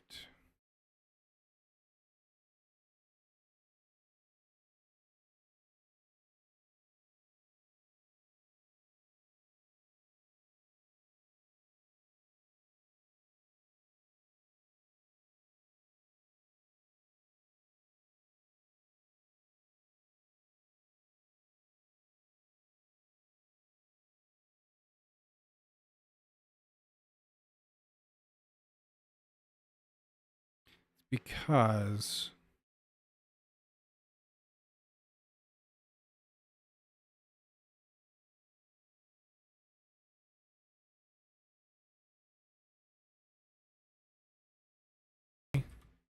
dot subscribe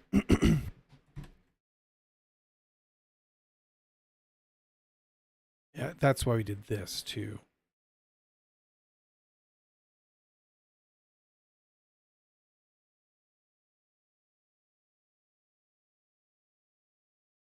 My update had my upload had a issue there.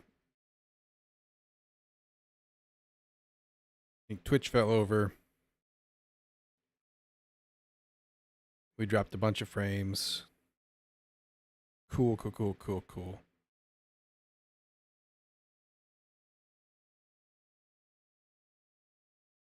Little internet blip. Sorry about that.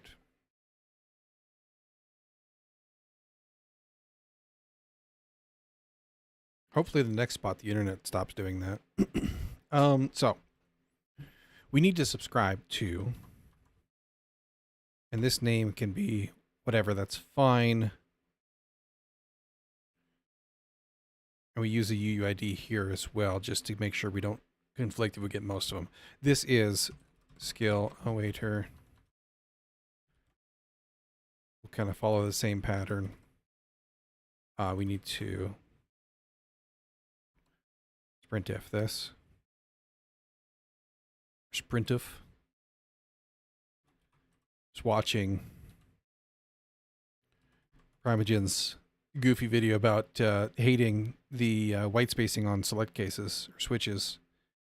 And I was like, man, I'm pretty sure that they've addressed the Go format being not everybody's favorite. Nobody's favorite, but everybody's favorite. And I found the talk that Rob Pike gave about it.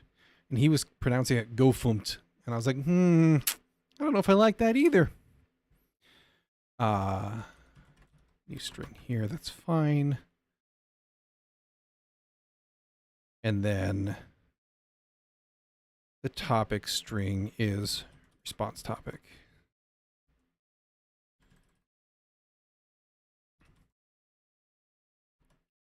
Response channel.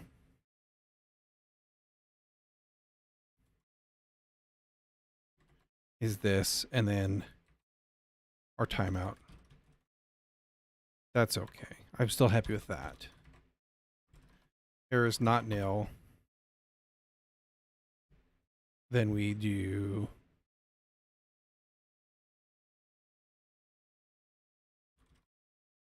return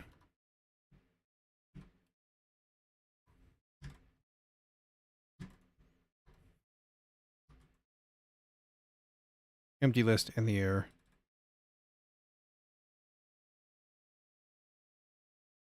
Otherwise,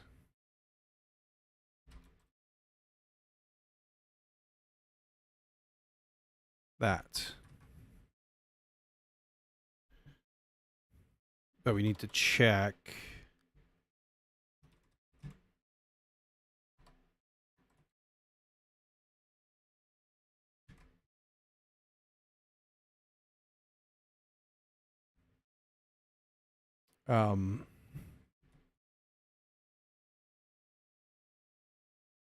Can't do that. What I need to do is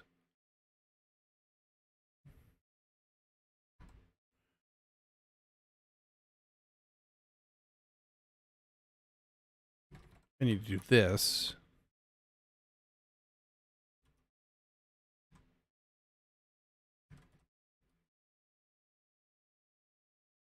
Let's not do that. We're just going to do that.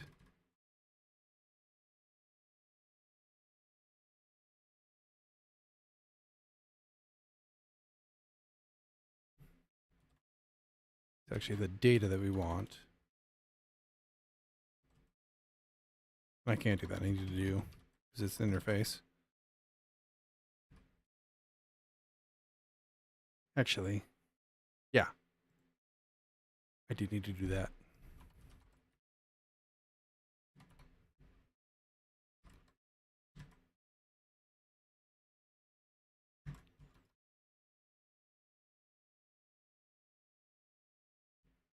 And then this becomes, let's not do that. Do that instead. And this is unexpected type. Response type from skill manager should be type, but got type. And this is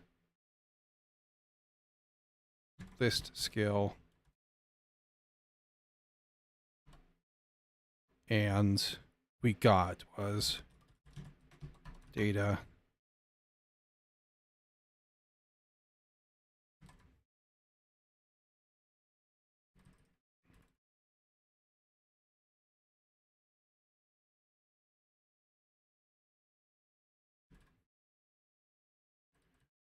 Otherwise, we just return asserted.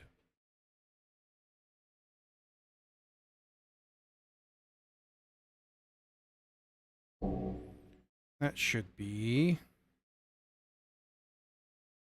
sufficient, I believe. Just my restream telling me I dropped. Let's see here. Okay. So that takes care of that. Wraps that all up pretty nicely. Let's run that.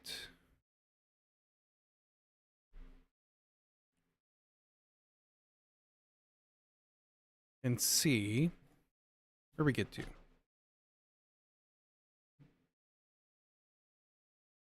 Good. Good.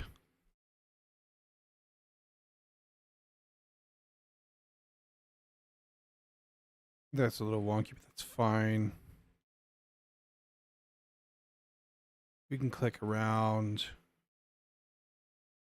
a bunch. Everything seems to be happy. Okay.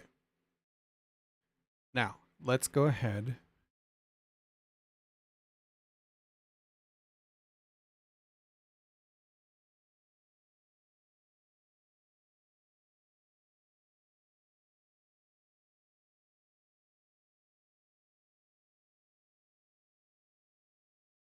I think I'm pretty happy with this to go in.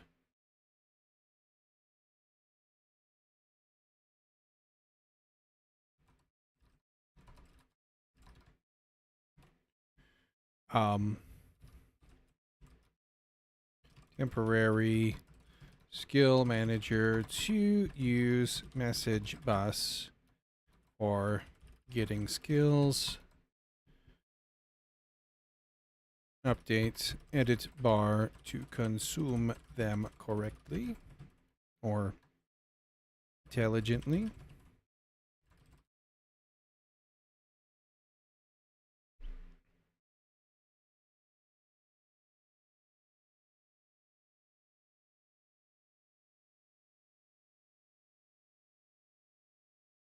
Can we, while it's fresh in our minds,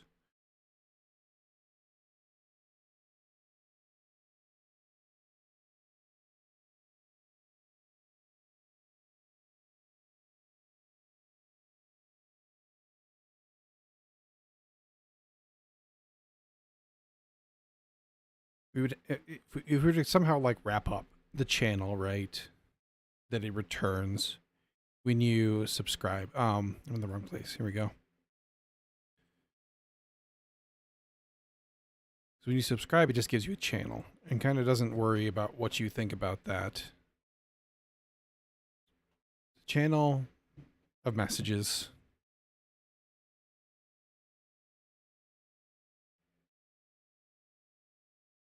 We would have to do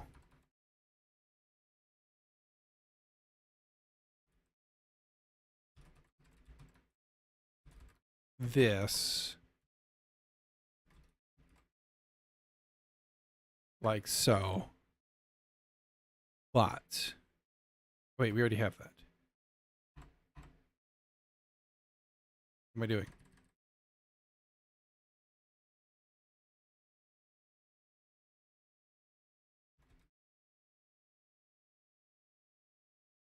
That.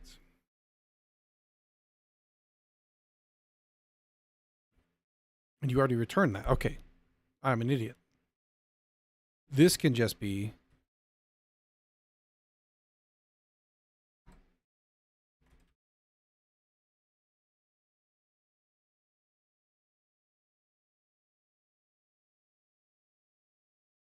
that, right?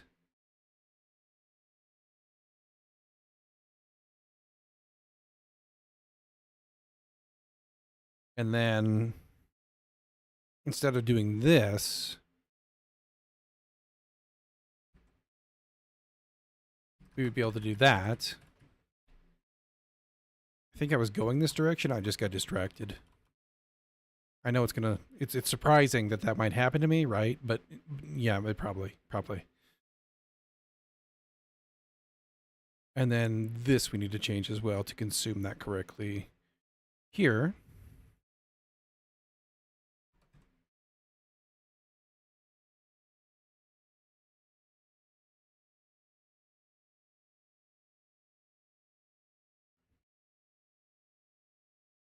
This will be way easier to use, I think. In this case, we just called you channel.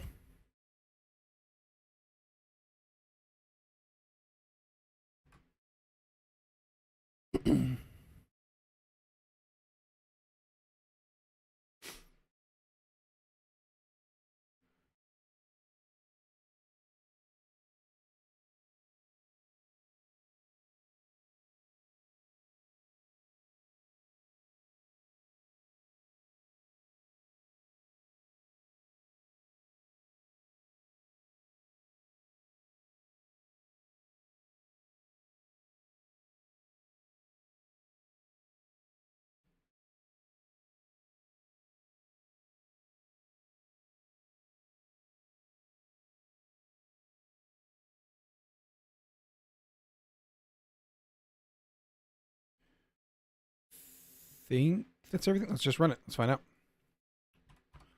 Let's make sure. Map might need. I don't think map has any waiters. Yeah, okay. Okay. We have things. We have no error logs. Yeah, I'm pretty sure that's where I was going with the whole response channel thing. And I just didn't do it. Silly me. Awesome. Okay. Let's do that. We're going to commit it.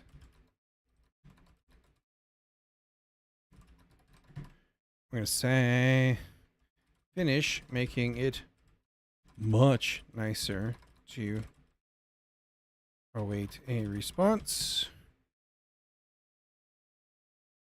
by making the waiter a method of the subscriber channel type. Loves that. Okay.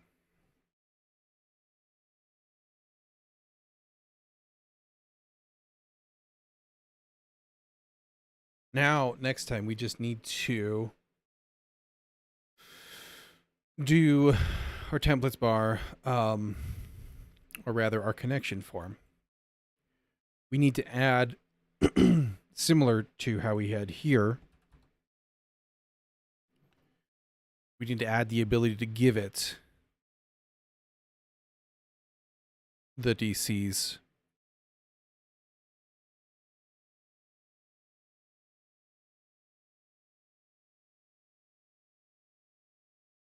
How do I want to do that?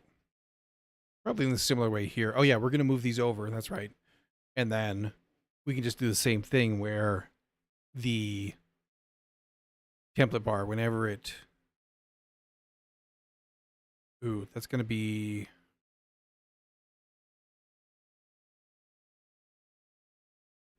Gotta be careful there, because if this was to ever get none, and it was to display none, then saving would overwrite things with none. So we'll have to solve for that.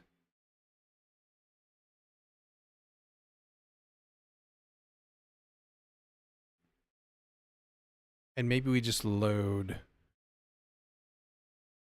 the skills for everyone that comes up. I don't know, that seems chatty. I'll figure it out.